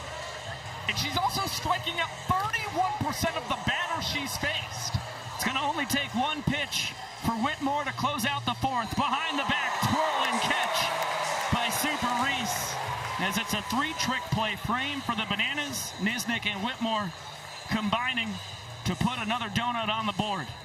And you just see soft contact, the name of the game right now for the Savannah Bananas. Great work from Cox, Cruz, and Alexiadis to secure a second 3-trick play frame tonight for the Nanners. Let's get it down to Jesse. Capacity crowd here in Knoxville. Everyone on your feet all the way around the stadiums, in the apartment complexes, everywhere on your feet.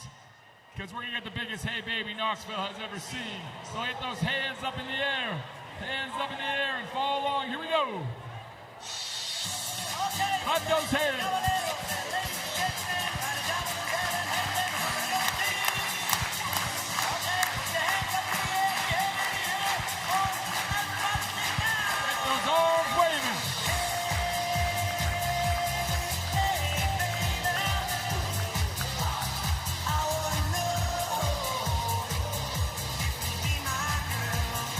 Go and get those hands up.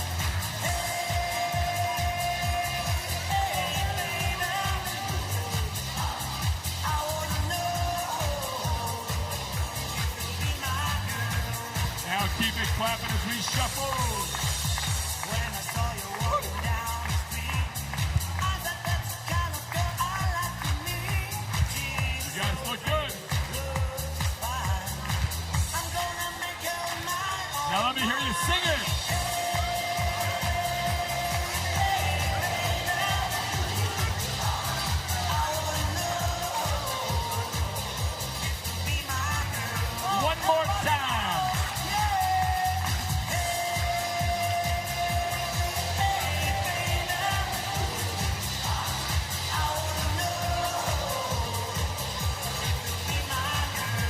Give yourselves a round of applause.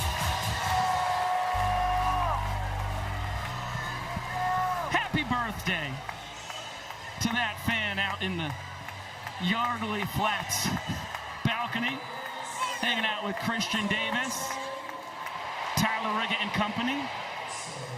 It's one of the other special parts of Banana Ball. These guys getting out, hanging out with the fans. Didn't even have tickets to the game. We got to get all our equipment out there. I think we got to set up and call the game out there. Son of a gun. Are you kidding me? What a missed opportunity. Next time.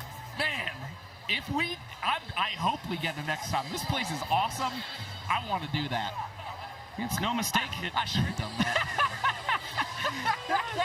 It wasn't a mistake that Ballparks.com rated this the best stadium in all of baseball last year.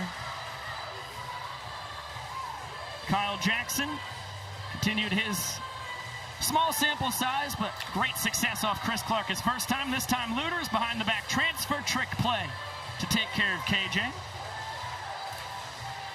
And nice start for Clark and company, opening up this bottom of the fourth. Well, again, we talked so much about Chris Clark being this unbelievable strikeout pitcher, but another reason he's been so gosh darn effective all year long is he's very much a ground ball guy at the same time. And all of these grounders that he's induced, they have turned into trick play outs for the Texas Tailgaters tonight. Beautiful two-seamer to jump ahead of Reese Alexiadis. That one all the way to the backstop. Super Reese taking off for first. Porter. Great throw, but not in time. Alexiadis, his tour-leading fifth steal of first base. And Joe Mikulik is challenging the call from Seth Markham at first. Boy, Taj couldn't have made a better play. Alexiadis is just about as fast as they build him here on planet Earth. Great banana ball IQ. He got a nice jump. I'll tell you what, to the naked eye, I thought he'd beat the wrap. It was bang, bang. Another look. Yeah, clearly safe. I was very surprised that the Tailgaters challenged this. I mean, I don't know what they saw that I didn't. Well, you have two guys, and Joe Mikulik, I mean, he's quick with the trigger. You've got two guys in Justice and Clark who are pretty emphatic that this needed to be challenged. And so Joe, he's going to defend his guys. Sure. That's the thing. He is a player's manager through and through, and he wants to honor them. Unfortunately, things don't work out. Now the Tailgaters have only had one successful challenge overturned this season, as that is Alexiadis' tour-leading fifth steal of first. Dan Oberst, rocket out to left center. Alexiadis getting the wave around from Bryce Stober. He's going to come on in and score. Danny Barrels, inning-winning double. And the Natives double their lead. They're up 2-0. Danny Barrels delivers yet again for the Savannah Bananas. And the steal of first, what starts it all for the boys in yellow. Great base running for Alexiadis. And then Oberst makes the Tailgaters pay. Got the heater from Clark that time and puts the Bananas up 2 points to nil. Let's get it on down to Sam Bauman. What's happening, Mr. SB?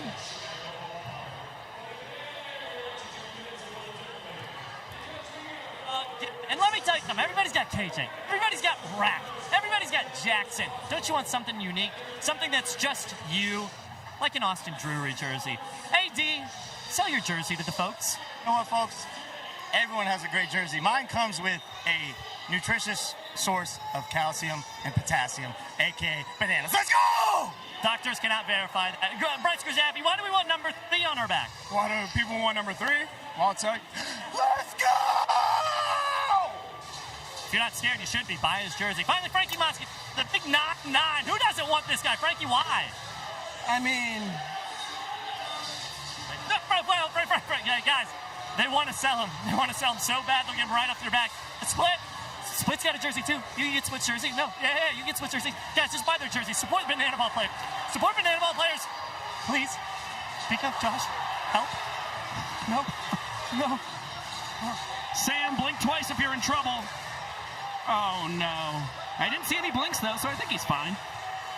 I trust Split. And Tyler Gillum, Adam Byron, Bryce Stober, they trust Tristan Levesque. Talked about earlier, got his first career start last Friday night. Now he comes in to replace Kelsey Whitmore with a 2-point lead. Yeah, 1-0 in his rookie campaign. So far in 6 1/3 innings pitched in May, he has not allowed an earned run yet for the Savannah Bananas. So doing really good work lately. A 181 ERA plus, which is 11th on tour, and the changeup was that key out pitch for Tristan last Friday. Collected 3 strikeouts, but both of his ball 4 sprints came on the changeup. But he was in really high spirits after that start and said that it was a lot that he could build off of. He's got Jose Gonzalez Jr., Matt Danford, Taj Porter. And as the fastball is poured in for strike 1 on Brother, popped out in foul territory to KJ. His first trip to the plate. And ropes this one into right.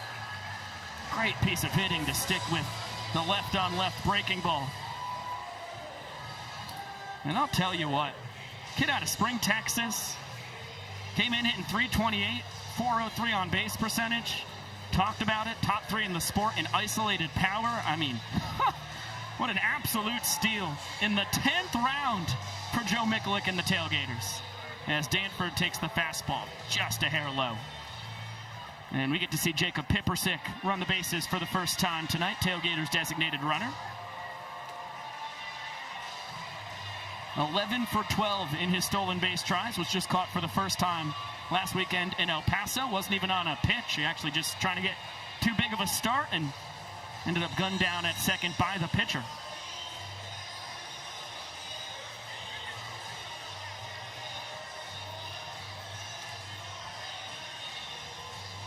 Two-one count on McAdoodle, as our beloved friend Brett Loftus getting a lot of camera time in that Tailgaters dugout tonight loves to call him.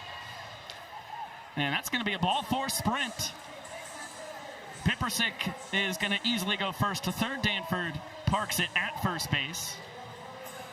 And just like that, no outs, runners on the corners. And I'll tell you what, YouTube chat, we're going to have to lay out for a specialty Jason Arndt walk-up here. But Josh and I have a hot take for you. Well, I don't think it's hot at all.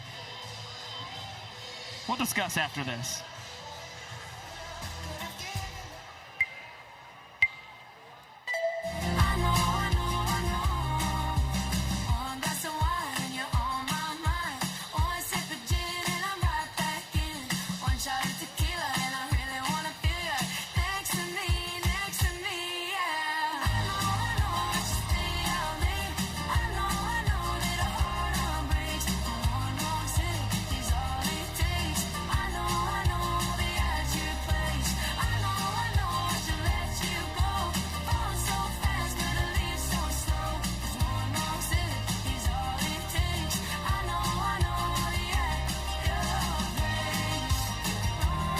To rejoice thanks to a Jason Arndt shirtless dancing walk-up. Big spot for the Fuquay Arena native. Pipersick off third, Danford off first, no outs. Tailgaters down 2 points. And yet to score a run in this ball game, which comes to the point that Josh and I both have. We are gobsmacked that Noah Nisnik got taken out after 3 2/3 innings in this game, as it's 1-1 on Jason Arndt. I mean, he was absolutely cruising. And you're going up against Chris Clark. And you're getting a lot of trick plays behind Niz Nasty as well. I mean, he was checking all the boxes.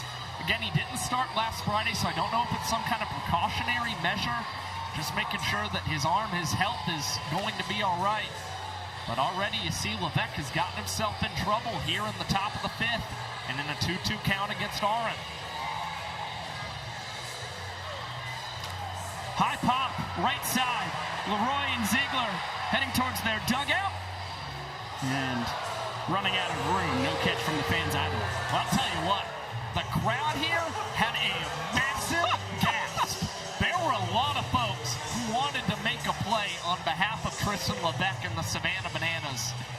Didn't exactly work out, so now Tristan's got to continue to battle against the pinch hitter for the Gators. And the kid got the ball, tried to throw it back on the field. Called strike 3. Yeah, gotta be. Heater at the knees. Massive K for Levesque. Oh, yeah. Great frame from Bill Leroy, too. Jason Arendt's team-leading 18th strikeout for the Texas Tailgaters, and that's where things get awfully frustrating. Indiana Stanley trying to pick up his pinch hitter in front of him. Indy, Squibber at the dish. Levesque is going to fire to first, and it pulls Ziggy off the bag. Seth Markham with the call. Good job by Levesque, looking Pipersick back to third. But he's got an undersized first baseman and sailed it just a tad. Another look. Great hustle by Indy, who will reach on the official scoring decision. Oh, we're going to have ourselves a challenge. Josh, did you catch if it was the fans or bananas? It looked like Tyler Gillum elected to use that challenge. Seemed like he couldn't get it coming from the fans, and on first look, tough to tell with these frames whether Ziegler was able to get that foot back down on the bag. Again, if we cannot find conclusive evidence, we're led to believe that he's not going to be overturned, and that looks like pretty conclusive evidence that Stanley is in safely. Golly. So Mikulik an inning ago, and now Gillum here in the fifth. Both head coaches burned their challenges for the game. The ruling on the field stands as called. Vincent Chapman paused for dramatic effect and then shared exactly what Josh and I thought up here. Official scoring hit from Indiana Stanley. Okay, cool. Little tapper, great hustle. I mean, it was a really close play. I don't think that a high throw from Levesque is really what makes any kind of difference there on that play. Good looking fastball. And we're hitter scorekeepers, man. No doubt. Always have been, always will be. So 1-0 count on Jordan Hussein as he flips this towards the seats. No catch. Popped out to Niznik on the mound his first time.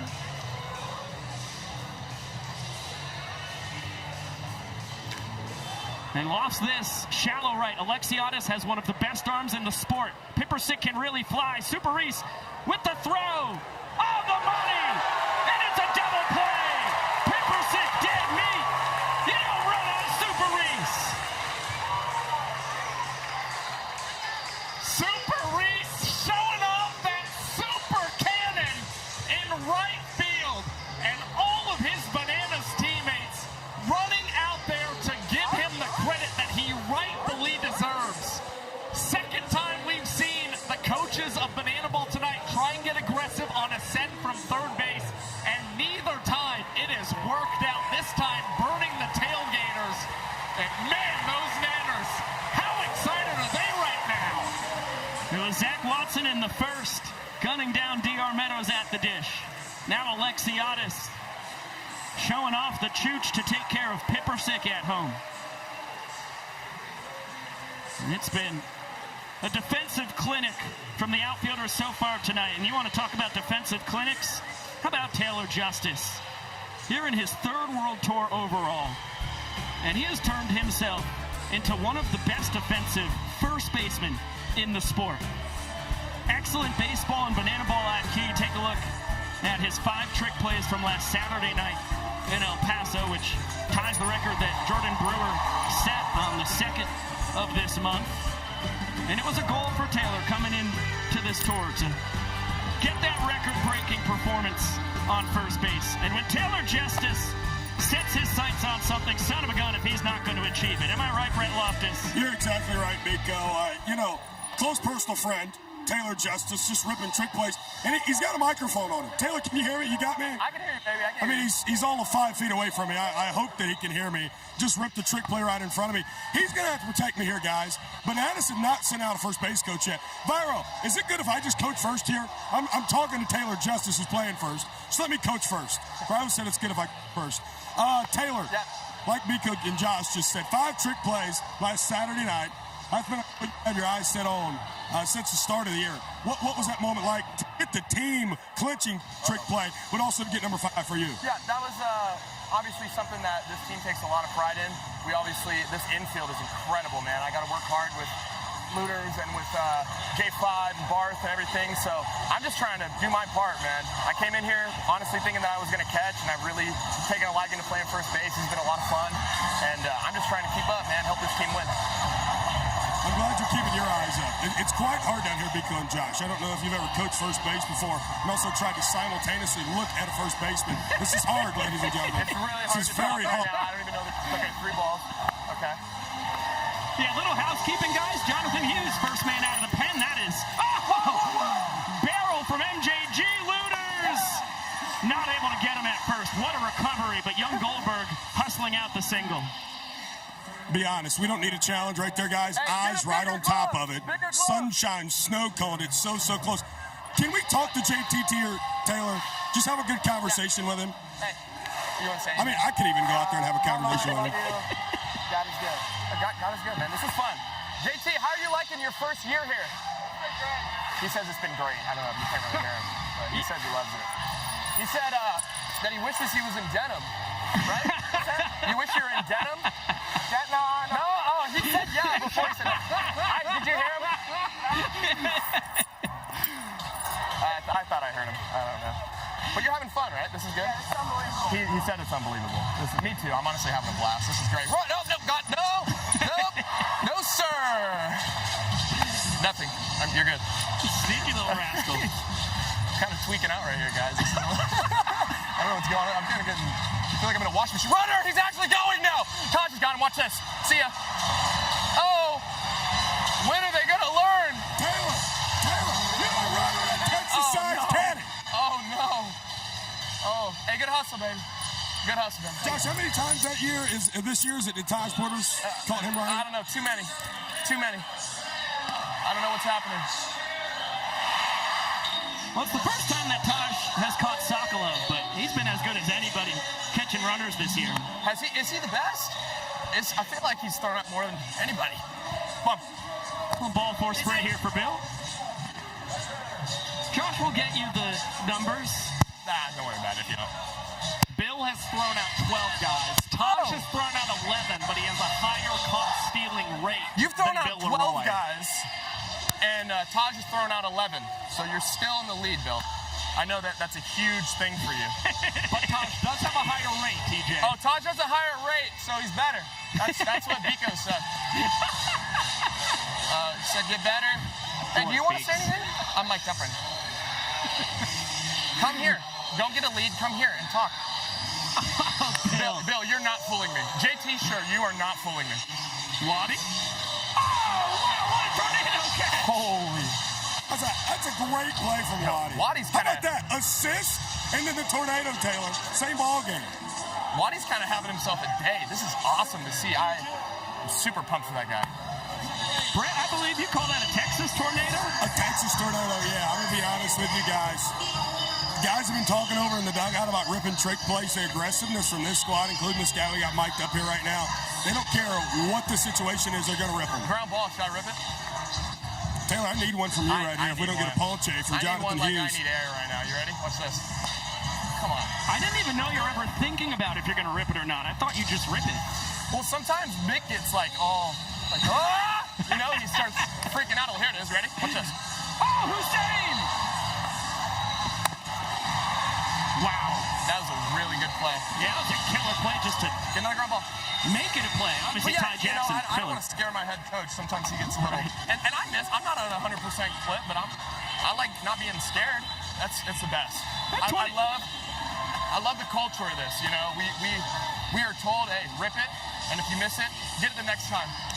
23 for 26 is pretty darn good. This is about to be a double. You ready? Barth? Oh my. Dude, you made me look so bad right there. What are you doing?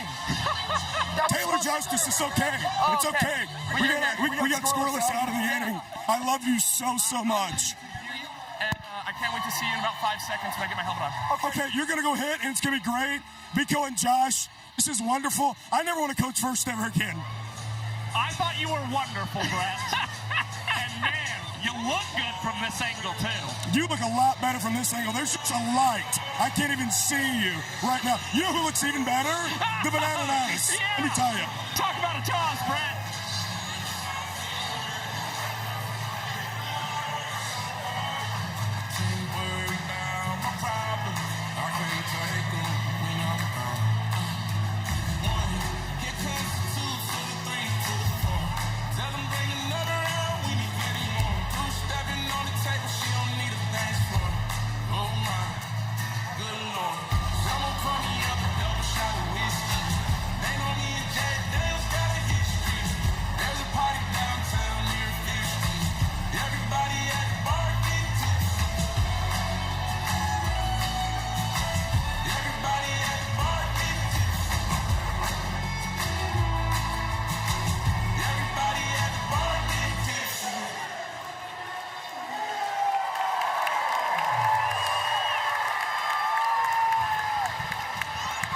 the Banana Nanas stupendous.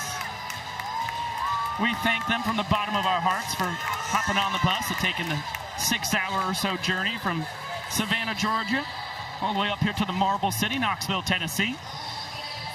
This game is flying by. A lot of action through the first 5 frames. Tristan Levesque will be out for his second inning of relief.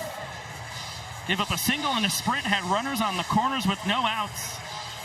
And then a strikeout looking of Jason Ari, an infield single from Indiana Stanley, and a 9-2 double play Alexiadis to Leroy to escape unscathed. As Watson flicks this out to right. Speaking of the devil, Super Reese tip drill. His second trick play of the night.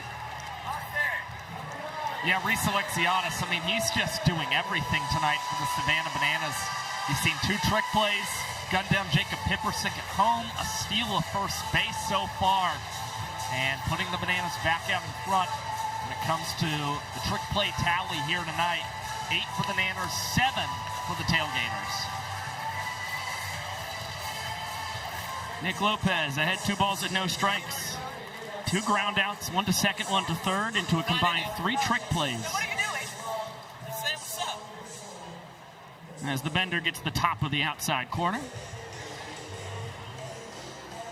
Lope not thrilled with the call from Andrew Gerard, home plate umpire. Vincent Chapman originally scheduled to be behind the dish tonight, but barely got here in time. Flight was delayed, so Gerard, who was supposed to be out on second base, said, "I'll suit up." As Lopez lofts this one out to right, Alexiadis again, tip drill, Meadows into the hat, double trick play from the Nanners right and center fielders. And 2 quick outs for Levesque. And that's why it's so nice to have D.R. Meadows back out in center field. I mean, he just has great banana ball instincts. He instantly had the cap taken off before Alexiadis is even coming close to that banana ball. It's Meadows just reading what they want to do and what has become, routine for them. They have communicated so well over the years that they really don't even have to say things verbally to one another anymore. They're just that synchronized. And as you see, 7 different Savannah Bananas defenders have a trick play tonight. Been spreading the love around defensively. Kyle Martin has hit into a pair of them. Ground out to Ziegler at first, and a pop out to Cox at short. As he can't connect on the slider from Levesque, part of his 4-pitch mix. Trying to make it a 1-2-3 inning. Fastball perfectly tunneled after the slider. Called strike 3. Oh, it was a late call from Andrew Gerard. And Levesque does get that second K. Both of them are looking as he sets down the Gators, top of the lineup in order. Fastest inning of the night for any pitcher.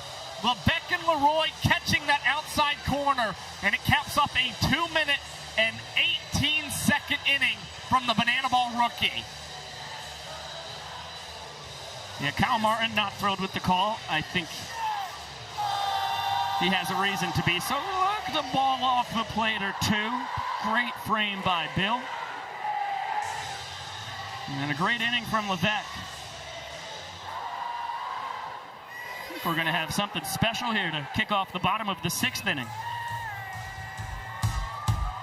Summer after high school when we first met, make out in your Mustang to Radiohead, and on my 18th birthday we got matching tattoos. Used to steal your parents' liquor and climb to the roof, talk about a future like we had a clue. Never planned that one day I'd be losing you. In another life, I would be your girl. We keep all our promises, yes against the world. In another life, I would make you stay, so I don't have to say we're the one that got away, the one that got away. I was standing Although he's considered Cody Fluffman the one that got away. As the Nanners have the top of the order in the home half of the 6th inning. Jonathan Hughes out for another inning of relief. DR quickly behind 0-2, sprint his first time, single the opposite way in the third. Just able to get a piece of that gnarly two-seamer. Hughes is pretty unbelievable pedigree. Guy who's drafted in the second round out of high school. As this one is chopped to Looters between the leg transfer. Hussein, not in time. And it does look like Meadows is back to full strength on that right hamstring. Infield single, he is 2 for 2 aboard for the third time. And it was DR Meadows getting on the bus this morning, talking to him about seeing what his status looked like. He's like, I'm ready, boys. I'm ready to get back out there in the outfield. And again, something that makes DR Meadows so effective. The big reason he's always high in batting average, beating out those infield singles. Big league pop from the former Nationals minor leaguer, Robert Anthony Cruz. Tip from Martin behind the back from Stanley, and Meadows for the second time in this ball game on a fly out to right from Rack that turned into a double trick play with Martin and Stanley. Tags from first to go to second.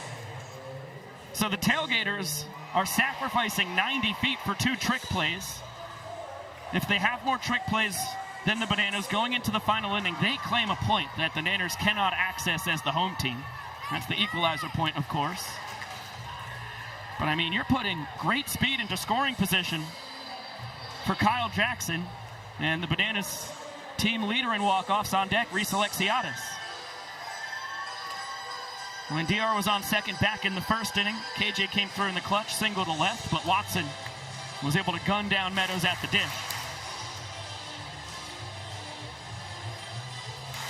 That one to the backstop. KJ is going to steal first. Meadows gets to third on the wild pitch.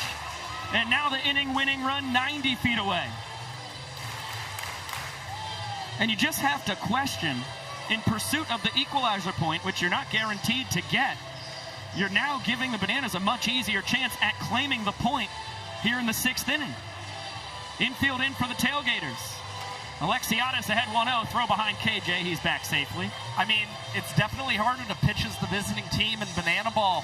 All you're trying to do is keep guys out of scoring position, especially considering how costly ball 4 sprints can be.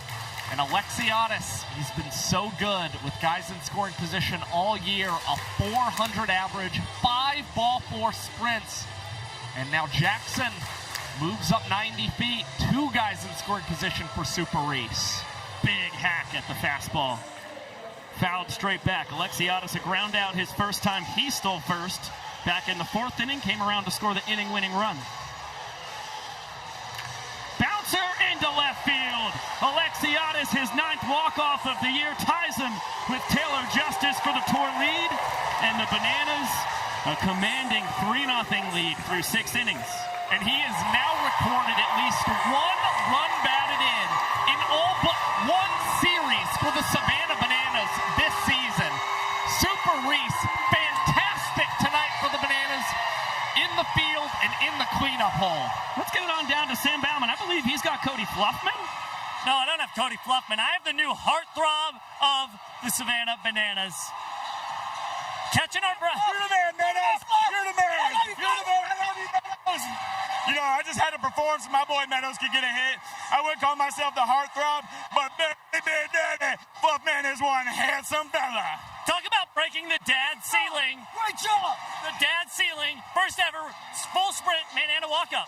It was a lot. I mean, I booked it, but I knew I had to not only deliver for my other boys, I had to deliver for the man on the plate. And look what we did in the inning, baby.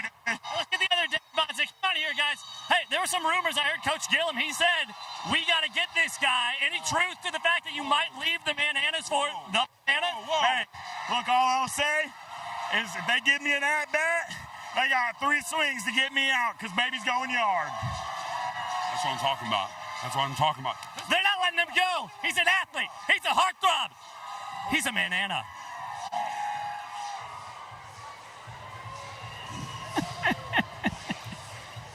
Thank you, Sam. I agree with all of the accolades. Not given, earned by Cody Fluffman. Superstar here in his 2nd year as a Manana. And the whole crew. Get to see Ant, Special K, Brad Bod, Dad Bod. The best in the biz. The evolution of the Man-Nannies has been really cool to see across my 7 seasons in Banana Ball. As Connor Harris here in his second year, first full season in the sport after he was a visitor in 2025. Take a look at the numbers. Not sparkling for Harris as he looks for a bounce back after he had a great first 2 innings in his start last weekend and then had a blow up third. Yeah, he's been hit hard in the month of May. An earned run average that is nearly at 15 and 6 2/3 innings pitched, and he's just surrendered a lot of base knocks. 16 hits allowed, 4 ball four sprints, and only 2 strikeouts this month. But the most points that he can surrender here in the 7th is 1. He's got a 3-point cushion, so hopefully Harris able to work some things out and find some success here against the middle of the Tailgaters order. Yeah, meaty part of this lineup, Barth, Justice, and Gonzalez. 3 guys who have been seeing beach balls, especially as of late when it comes to Jordan Barth. Single his first time, then flew out into a trick play from rack and left. And shoots this the opposite way. Fielded between the legs. Olsen flipping between the legs. Ziegler catching between the legs. Second double trick play of the ball game between Olsen and Ziegler. And the Nanners now with a 3-trick play advantage. And you know, oftentimes we have seen the Bananas start these ball games with Max Young Goldberg at first base. But Tyler Gillum and Adam Byron are keen to the fact that the Tailgaters, you know, they push the needle when it comes to trick plays, so they can't afford to surrender anything. And that's why you saw Ziegler start the game, combining for that double trick play with Olsen, and now is able to repeat it here in the top of the 7th. Justice, just like Barth before him, a single back in the 2nd inning, then a fly out in the 4th into a trick play, although it was Alexiadis out in right. Tornado catch accountable. As Harris doing a great job jumping ahead. A ball and 2 strikes on Taylor Justice. 500 on base percentage. Leading the team 3rd best in the sport.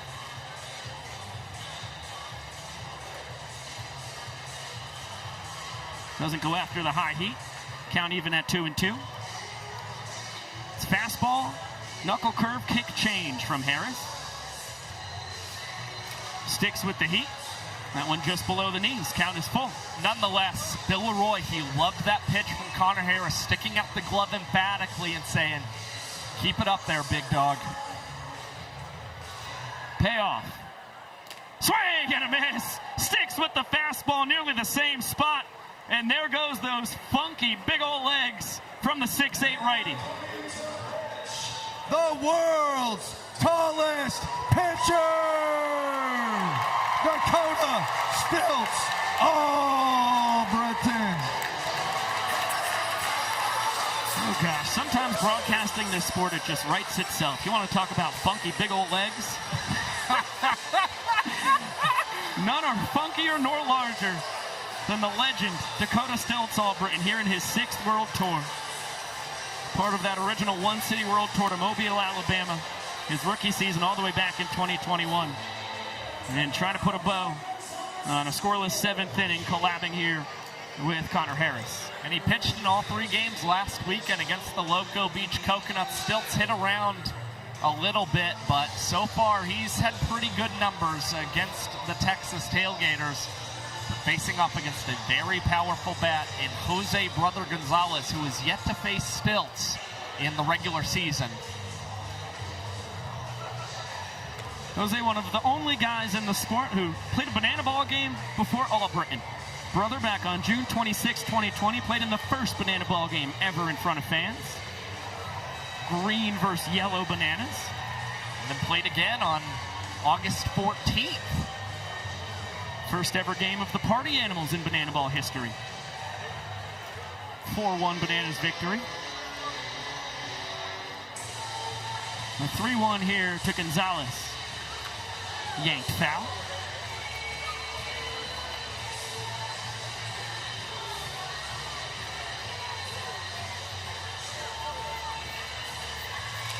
And this one floated out to center. Meadows, tip drill, Cruz. There to secure it. It's a 3-trick play, 1, 2, 3, top of the 7th inning between Harris and Albritton. And the Savannah Bananas have had 4 different 3-trick play innings tonight. I'll tell you what, they came out with a vengeance here tonight against the Texas Tailgaters. They are all-out dominant tonight. What a ball game we have in 2 nights' time. On Saturday evening, it will be the second largest banana ball game ever played just down the road in Neyland Stadium, home of the Tennessee Volunteers. Over 101,000 fans will converge on the football stadium of the Vols. We will have it right here on the Bananas YouTube channel, also on the ESPN app and Disney+. And as always, you can watch Jose Benitez's call on the Bananas YouTube channel as well. If you can understand Spanish, you have to check it out, because Jose is as good as they come and as entertaining as they come as well. He's the best in the biz. Also the only one in the biz in banana ball, but I mean just as good as they come, truly. You know, oftentimes he's our next door neighbor here in these broadcast booths, and he is yet again. But this time we get a window to actually see what Cheito's doing. I'll tell you what, man, I just love seeing the way he struts around the broadcast booth as he's doing his thing. And he just struck some kind of pose. It was like he was looking up to the gods above. Now he's glued to the glass. Oh, my roommate for a second weekend this year. I blew him a kiss, everyone. Yes, just in case you were wondering. I'm sure everyone was waiting with bated breath to find out what that sound effect was. Jimmy Lewis takes over for Jonathan Hughes, who gave up a 1 run across an inning and a third of relief, and the walk-off in the 6th inning. Lewis here in his second tour with the Tailgaters.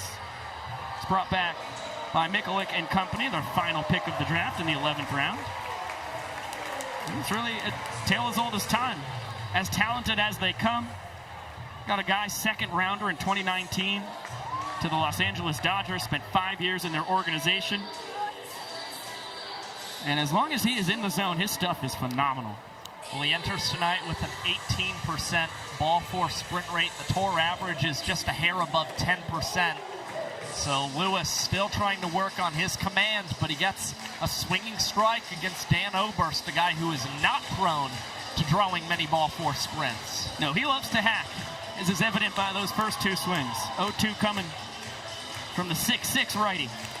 Fastball just misses the top of the zone. First time Lewis has pitched since May 8th against the Indianapolis Clowns out in Tulsa, Oklahoma. And in that outing, I'll tell you what, the control was pretty good. Only 1 ball for a sprint across an inning and 2/3, but 4 earned runs on 5 hits.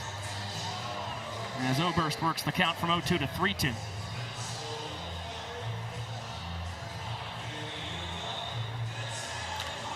Just pokes the bat out, and he's going to find some grass down the right field line. Big turnaround. First, he's going for 2.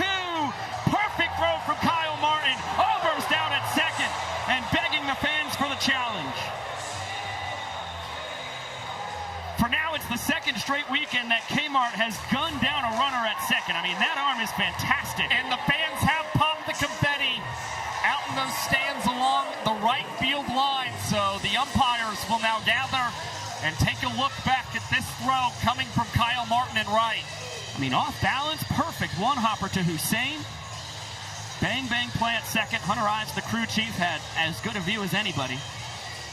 And you need to see clear evidence that Dan touched the bag before the tag came down from Hussein. And I'll tell you what, that second angle, I think, had the glove hitting Oberst on the side before his right foot touched second base. See if the umpires disagree. But that angle from center field might tell a different story. When I saw this the first time, of course, that was a little too quick. Here we go. Golly. Wow. I'm not seeing evidence that could overturn the call on the field. Nor am I. It's as bang bang as it gets. It's that left toe touching the bag. Does it get there before the glove hits Oberst on the side? It needs to be clear to the umpires. Ladies and gentlemen, after further that review, Dan did get to the base before the tag came on down. The field, they did not see that. Vincent Chapman with rain poncho in tow, as the skies have started to open up a little bit again here in Knoxville after it absolutely poured for most of the day. Confirming the call. So it's a single from Oberst, his second hit of the day. Although Kyle Martin foils his bid for his second double of the evening. And Looters between the legs, no chance for Justice to make it a double trick play. Sunshine has the Tailgaters in double digits. They pull back within 3 trick plays of the Bananas with a maximum of 4 defensive outs remaining. It's been a heck of a battle for that equalizer point. Look, the Tailgaters can certainly still strike. With the remaining out they have here in the 7th and also the 8th as well, they'll certainly put the pedal to the metal then. It's up to the Bananas to try and see if they can keep things going in the top half of this inning as Lewis has jumped at 0-2 for the 2nd time in this 7th inning. That's just a heck of a sign. Right back to the breaking ball. Bill Leroy towards our broadcast booth. It will clang on top of the roof. 2 sprints in 2 plate appearances for Leroy. The first walked off the 2nd inning.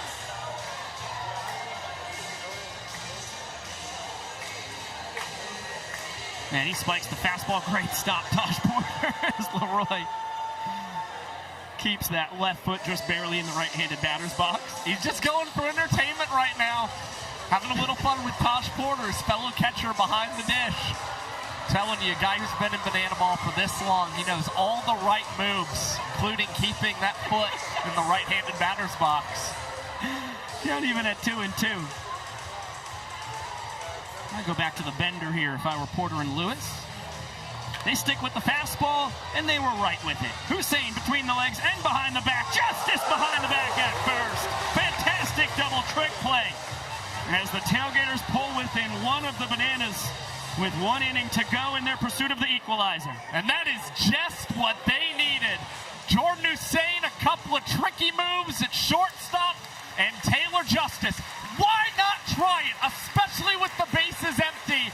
And finally, the Gators' first baseman making an impact here tonight in Knoxville. And Jimmy Lewis, a 1-2-3 sub-3-minute inning. You absolutely love to see it. Still a 3-0 game with 2 frames to play.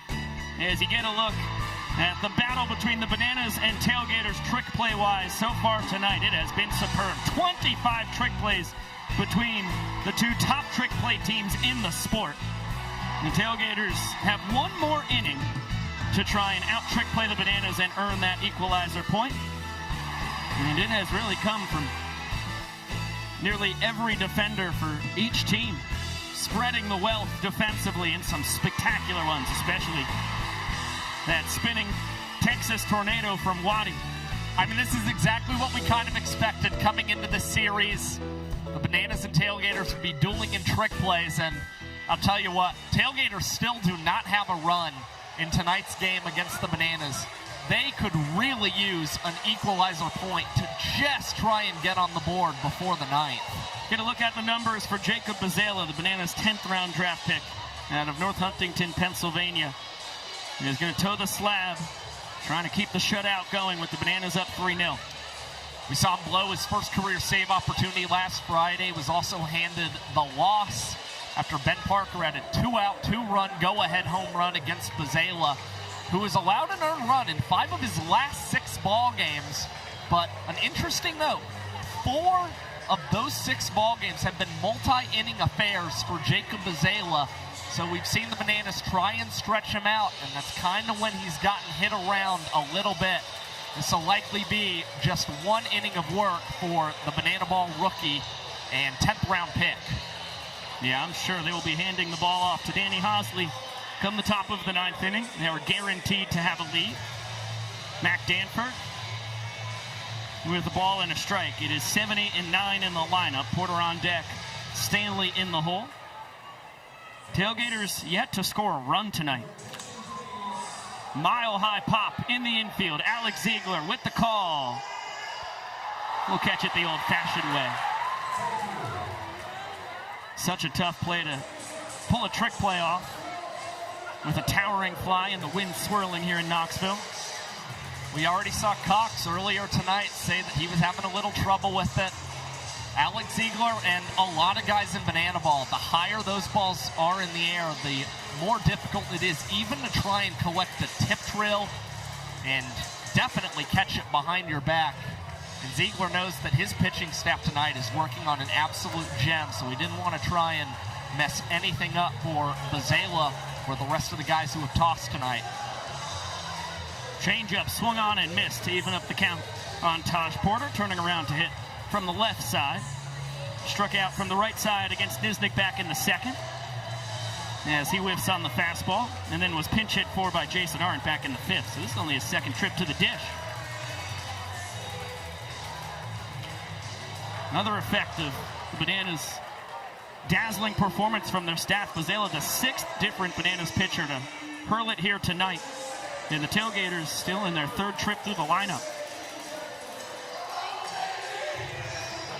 A barrage of fastballs from Bazela. Count even at 2-2 now. He's got a slider, curveball, splitter, and knuckleball as well. But sticking with the gas. As Porter able to spoil another.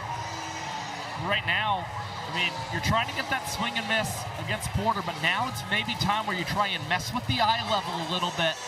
Go to something off speed and low in the zone and see if Porter can touch it. Sticks with the fastball. And how about right down the chute for you? Leroy's gotta love how this fastball is coming out of the hand of Bazela. Some funny business with Brett Allen. Getting a little chippy. Oh, man. Eighth pitch from Bazela to Porter. Another fastball. That one misses high. Great plate appearance from Taj. Ninth pitch of this battle coming. It's the payoff. Lays down the left field line. Fair, and lands on the line. Could have placed it better if he dropped it right on it. And Porter rumbling into second with a double.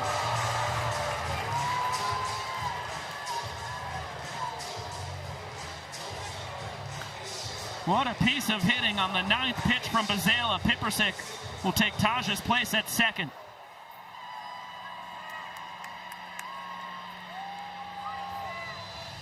The Texas Tailgaters are invoking the golden batter rule. Now batting in place of Indy Stanley is the Tailgaters golden batter. Please welcome Kyle Kmart Martin. Get ready. No surprise that you're going to go to the tour leader in long balls, Kyle Martin. 10 dinglings on the year. And here in a huge spot. 2 for 8 as the golden batter this season with a home run, 1 run batted in, and also a ball 4 sprint. But Kmart has always been trying to swing for the fences, I should say, when he's appeared as a golden batter. It's part of the reason he's got 4 strikeouts in these situations. League leading 10th appearance as the golden batter for Kyle Martin. As he is fooled on the splitter. Behind no balls and 2 strikes.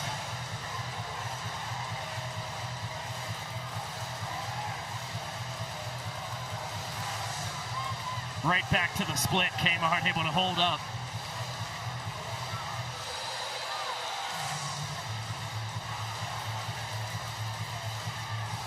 One-two. Coming to the former Phillies and Padres farmhand. Fouled away. We'll do it again.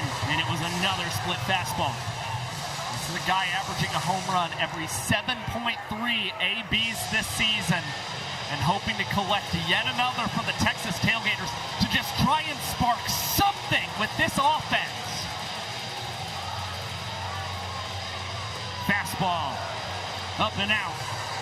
2-2. And I'll tell you what, right now, every Tailgater outside of that third base dugout is lively. I mean, they are just emphatic and loud, cheering on Porter and now Kmart, who lifts this in the air to right field. Alexiadis, and it looks like he was trying to deke out Jacob Pipersick, extending his hands in the air, maybe looking to deke him out. Instead, Pipersick, not fooled, and Alexiadis hauls in that banana ball. That was a cloud scraper. Felt like it was in the air for a millennium. And again, with the two towering pops, really tough to get trick plays on them.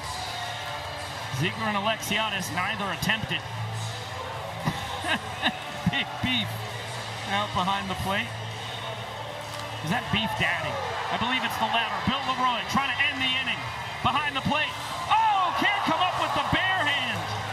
Was trying to make it a 14th trick play on the game. And another life for Jordan Hussein. And Beef Daddy, there it is. He looks pretty fired up about what could be a trick play miss for Bill Leroy if Hussein is able to reach base in any capacity. You'll love the effort, though, from Leroy. In foul territory, why not try it? You're trying to keep the Gators from earning some kind of equalizer point. And now Hussein, a ground ball. Cox able to glove, and he throws to third. But Pippersick will slide in safely. Great heads-up play by Ryan Cox. Had momentum taking him towards that left side, but unable to gun down the speedy DR for the Gators. It was really the only play he had as Pippersick. You see, he had to adjust his route big time. He was thinking about making a turn and scoring. And then Cox kept it in the infield, saved a run. And Pippersick able to get to the bag just ahead of the tag for Kyle Jackson. Tailgaters lineup flips on its head. Runners on the corners for Zach Watson, their leadoff man. 1 for 3. Double back in the third. And a 1-1 as he fouls off the splitter. Great speed on the corners. Pippersick off third. Hussein off first. Tailgaters looking for their first run of the game. And Bazela misses with the curveball as Watson's back ahead. And this would be a fantastic time for Waddy to come through. Just batting $167 with guys in scoring position this year for the Tailgaters. Deuce is wild. 2 balls and 2 strikes with 2 outs. One of the best scoring opportunities of the night for Texas. Waddy trying to come through in the clutch. Fouls the fastball back. We'll do it again.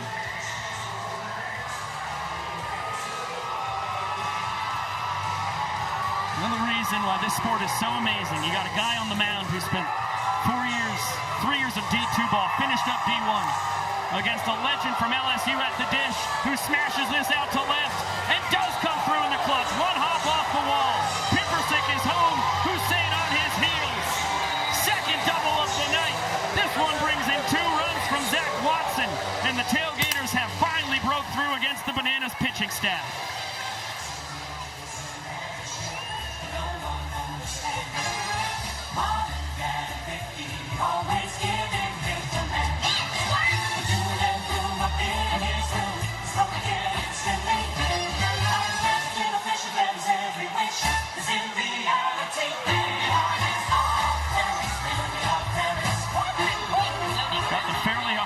Celebration from Bam Bam Brother and Trey Jones.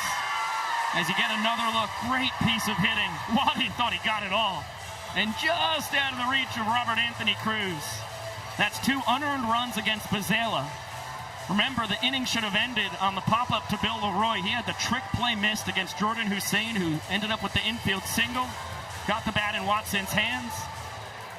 And the Tailgaters capitalize on a Bananas defensive miscue who were trying to make the equalizer point that much trickier to get. And now have given the Tailgaters a chance to get a point offensively. As Lopez to center, Meadows with the tip, a couple tips, a bunch of tips, and now behind the back, Robert Anthony Cruz, double trick play. Strategic stuff from DR Meadows. That is high-level banana ball IQ. Just continuing to stick with that banana ball. Rat comes over to make the catch, and you see the fist pump from Meadows. They are trying to do anything they can to keep the Gators from potentially earning 2 points in the right. You need everyone to pull out your phones and turn on your flashlights. Everyone around the stadium. And we're going to light up the sky here in Knoxville. And I want you all to join in as loud as we can and sing a little Yellow. Here we go.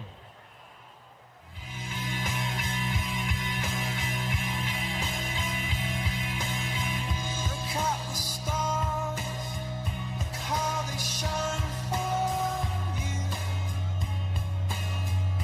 Everything you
Tennessee. The 91st stadium. Check that, the 91st city to ever get Banana Balls, the 98th stadium here in Covenant Health Park. Which, if you're doing the math at home, means Tacoma, Washington, Cheney Stadium. Party Animals Clowns will be the 100th in Banana Ball history tomorrow night. And you know, the fans, they're kind of getting warmed up already. Rocky Top playing here in Covenant Health Park. And I'll tell you what, the people responded in a loud way. Not only are they singing, they are up and dancing. Oh, man. Love to see it. We have had legendary Banana Ball games here in Tennessee, that's for sure. 2 games in 2023 in Nashville, 3 more in Nashville in 2024, and then tarps off for the youngsters here in Knoxville after we had 1 game in Nashville a year ago, home of the Titans, Nissan Stadium. That's how I feel right before I am about to call a Banana Ball game. I'm like that kid, man. I can go tarps off, celebrate. Relatable. Like Brett Allen and Brett Sanchez on the tarp in the pouring rain earlier today. Oh, guys, we're going bonkers. Guys being dudes. You will see it on their social medias in due time, I promise you. Joe Sperone, new man on the mound for Texas, and he's the first tailgater to have a chance at a hold, which means entering the bottom of an inning with a lead and turning it into a point. 2 runs on the board as it's a 1-2 to Cox, and he's able to foul off the fastball. Yes, Sperone's only pitched 1 time here in the month of May. Came against the Indianapolis Clowns, surrendered 2 earned runs in 1 inning of work. He just hasn't had a lot of swing and miss stuff this season as Cox beats this one into the ground. Looters transfers between the legs, and Justice fields through his legs. All of a sudden, 14 trick plays for the Gators to the Bananas 15. Massive double trick play from Looters and Justice. You get another look here. That's now 5 trick plays on the last 3 outs that Texas has recorded.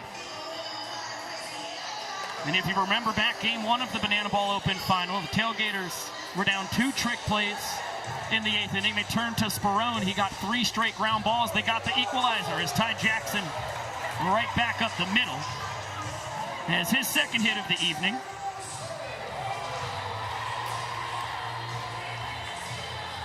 And it means Jackson Olsen represents the inning tying run. Nice attempt there by Sperone going behind the back. Well, I think even though the Bananas just got a guy on base with the Tailgaters up 2 runs here in the inning, it doesn't stop them from trying to collect those trick plays. They really don't fear the Bananas right now potentially tying up this frame as Jackson's running. And Taj wanted to transition behind his back. Instead, ricochets off his gear, and it's a swipe back for Ty to fly. Yeah, smart attempt by Taj, but can't make the exchange cleanly, and Jackson, his 8th steal and as many tries as Olsen strikes out looking, which means the Tailgaters will need a double trick play on the last out of this inning. That was a disgusting 2-seamer from Sperone. Front door was open, and he barged right in. As here's the doctor back at the top of the lineup. They are a sprint and 2 singles. Scored the inning-winning run in the 6th, putting that 3rd point on the board for the Bananas. As it's a ball and 2 strikes, DR thought it was outside. Andrew Gerard, his opinion matters more. Trick pitch attempt. Fastball misses.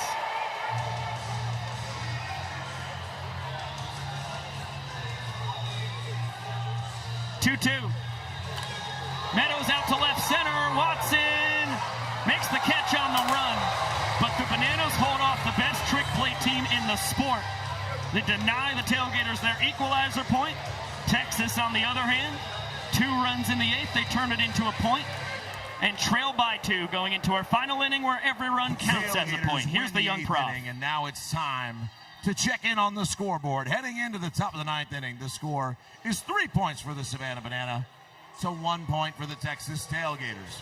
But here's the thing about the game of banana ball. In the final inning, every run counts for a point. And you better believe the Texas Tailgaters are looking to strike back here.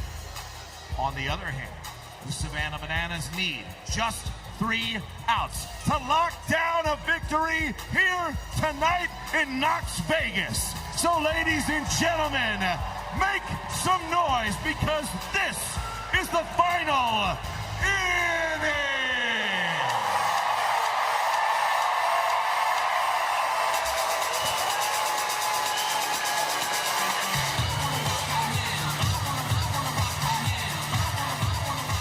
It's been a phenomenal battle through 8 innings of action. The Bananas walking off the 2nd, 4th, and 6th innings, jumping out to a 3-0 lead. Their pitching staff dazzling across the first 7 innings, and then Jacob Bazela, the 6th different Banana to pitch, gave up 2 unearned runs in the 8th. After a trick play missed from his catcher. Tailgaters able to capitalize. They trail by 2. They have Kyle Martin, Jordan Barth, and Taylor Justice.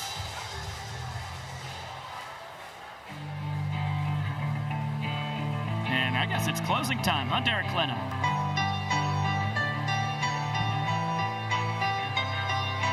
Closing time. Open all the doors and let you out into the world. Closing time. Turn all of the lights on for every boy and every girl. Closing time. One last call for alcohol, so finish your whiskey or beer. Closing time. You don't have to go home, but you can't stay here. I know who I want to take me home. I know who I want to take me home. I know who I want to take me home. Take me home. Into close for the Savannah Bananas. It's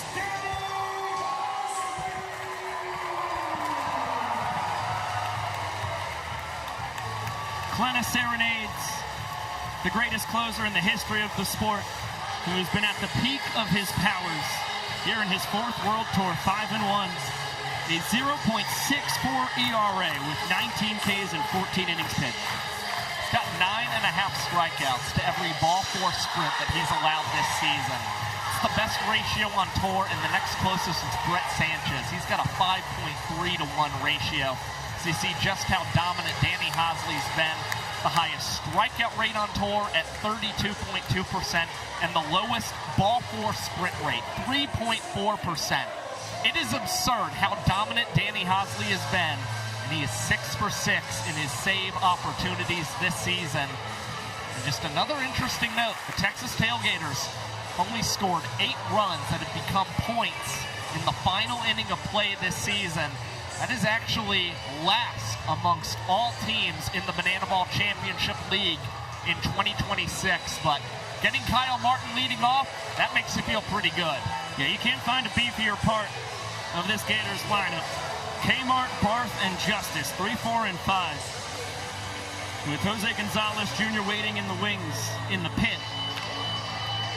And a quick 0-2 count on Kyle Martin. A strikeout, ground out, pop out, and fly out. For the Tailgaters' 4th rounder. Fastball foul back. Tell you what, we do a Banana Ball player draft redraft. I don't think there's 26 guys who go off the board before Kyle Martin. What a steal. Hosley wins this battle. He rings the bell. And Kmart barking at Andrew Gerard, not happy at all about the called strike 3. Frozen pizza served up courtesy of Danny Hosley and Kyle Martin, each of his or actually in 2 of his last 3 at-bats, has struck out looking. So he's taken a little exception to the strike zone from Gerard behind home, who's going to call a first pitch strike now on Jordan Barth. And make it a quick 0-2 count. 12-6 curveball. Barth not happy with the call. Look out! Jordan Barth. Fastball clipped him and he bat flipped to the moon. Not at all happy about the heater high and tight. Understandably so. And I'll tell you what, going back to the Kmart strikeout looking, he's got over a decade in professional baseball, so he knows the strike zone better than me. Not sure what his qualm was there. Obviously, he thought it was high, but looking at the replay, right around the belly button as we get another look at the fastball that, yeah, right off the shoulder. That's scary. And Hosley, low 90s with the heat. Usually sits around 91 to 93. That's not fun. But it does bring the game's tying run to the dish, and Taylor Justice with a 2-0 count. 3 long balls on the year. The last one he hit came against the Bananas in Chapel Hill. And that fastball, oh, now I really understand the gripe. That one I had high. Andrew Gerard had a high strike zone all night, though. And a heater right down Broadway to even up the count.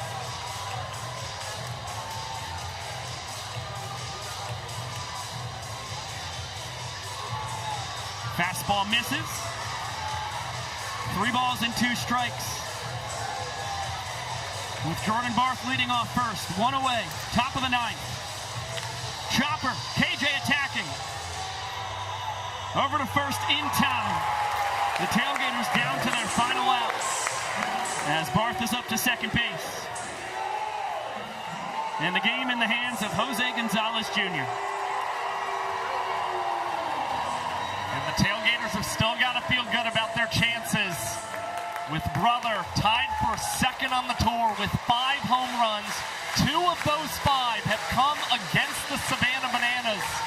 And this is a guy currently batting .357 in the month of May. A lot of good things going for Brother. Vulcan change up for strike 1.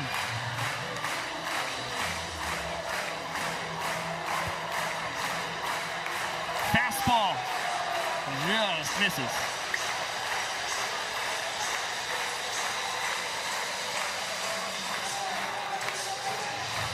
Swing and a miss on the changeup. The Texas Tailgaters down to their final strike. Brother represents the tying run. The 1-2. Lined foul. No catch from the fans. Boy, that was a bullet. Yeah, it's a laser beam. It's kind of reminiscent of what we saw in Kannapolis 2023. Kamani Faggart making that grab to end the game. The fans, though, unable to here in Covenant Health. Another 1-2. Spike, great stop, Bill Leroy. Jose a single back in the 5th. A pop out and fly out. In the 2nd and 7th innings, respectively.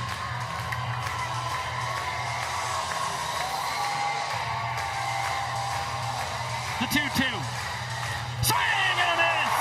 Hosley to the Vulcan change for the victory as the Bananas end their 4-game losing streak against the Tailgaters and extend their lead in first place to 3 games over Texas. The Bananas not only breathe a sigh of relief overcoming their recent troubles against the Texas Tailgaters, but they have ensured that regardless of what happens Saturday in Neyland Stadium, they will remain atop the Banana Ball Championship League standings. As they were able to avoid a sweep this weekend. This was a vintage and much-needed pitching performance from the Savannah Bananas. Just 2 runs allowed in 9 innings. None of them were earned either. What a game from the boys in yellow, getting to celebrate tonight here at Covenant Health Park. The Bananas dance in front of the full capacity crowd. We've got a lot to chop up on the post-game show. Discussion with our showman of the game, You see who it's going to be. Super Reese Alexiadis. Sam Bauman will grab him. But for now, we'll let the Nanners boogie. Celebrate with me tonight. Celebrate like we got time. Lucky to have you in my life. Hey, you better hit the right and hit the left now. Turn around and slide. Oh, here we go. Somebody celebrate with me tonight. Celebrate with me tonight. Celebrate like we got time. Lucky to have you in my life. You better hit the right and hit the left now. Turn around and one more time. Hit the right and hit the left now. Turn around and slide. Let's hear it one more time for your Savannah Bananas. Now let's send it down to our showman of the night, Reese Alexiadis. Yeah, thank you, Shark. Got our showman of the game, Reese Alexiadis. Let's hear it for Reese, everybody, huh? Reese, going up against one of the hottest teams in the sport right now. Beat you guys the last 4 times you faced off. What did it take tonight? It takes what it takes every week. Put in the work and good things happen. Love this team. Talk about the trick plays. You needed to hold on there. One last trick play, the big brain play from DR out there in the outfield. Hey, shout out DR for being back in center. We've talked about that trick a lot, and it was hilarious how he pulled it off. Finally here, Banana Ball backstage, 11-year-old Asher out there in the crowd tonight wants to know, where's your favorite ballpark you've ever played? Ever played? I gotta say, Covenant Health Park. Yeah, how about that? One more time for Covenant Health Park and Reese Alexiadis. Knoxville, thank you for making our return to the minor league stadium so special tonight. First, let's get a round of applause for the Texas Tailgaters and the show they put on.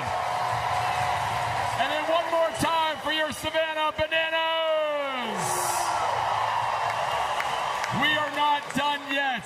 We are so excited. All the players, all the cast, we're going to be outside for our post-game plaza party. The band is going to be rocking. We can't wait to meet you, and thank you so much for making our dreams come true. We love you, Knoxville. We'll see you outside.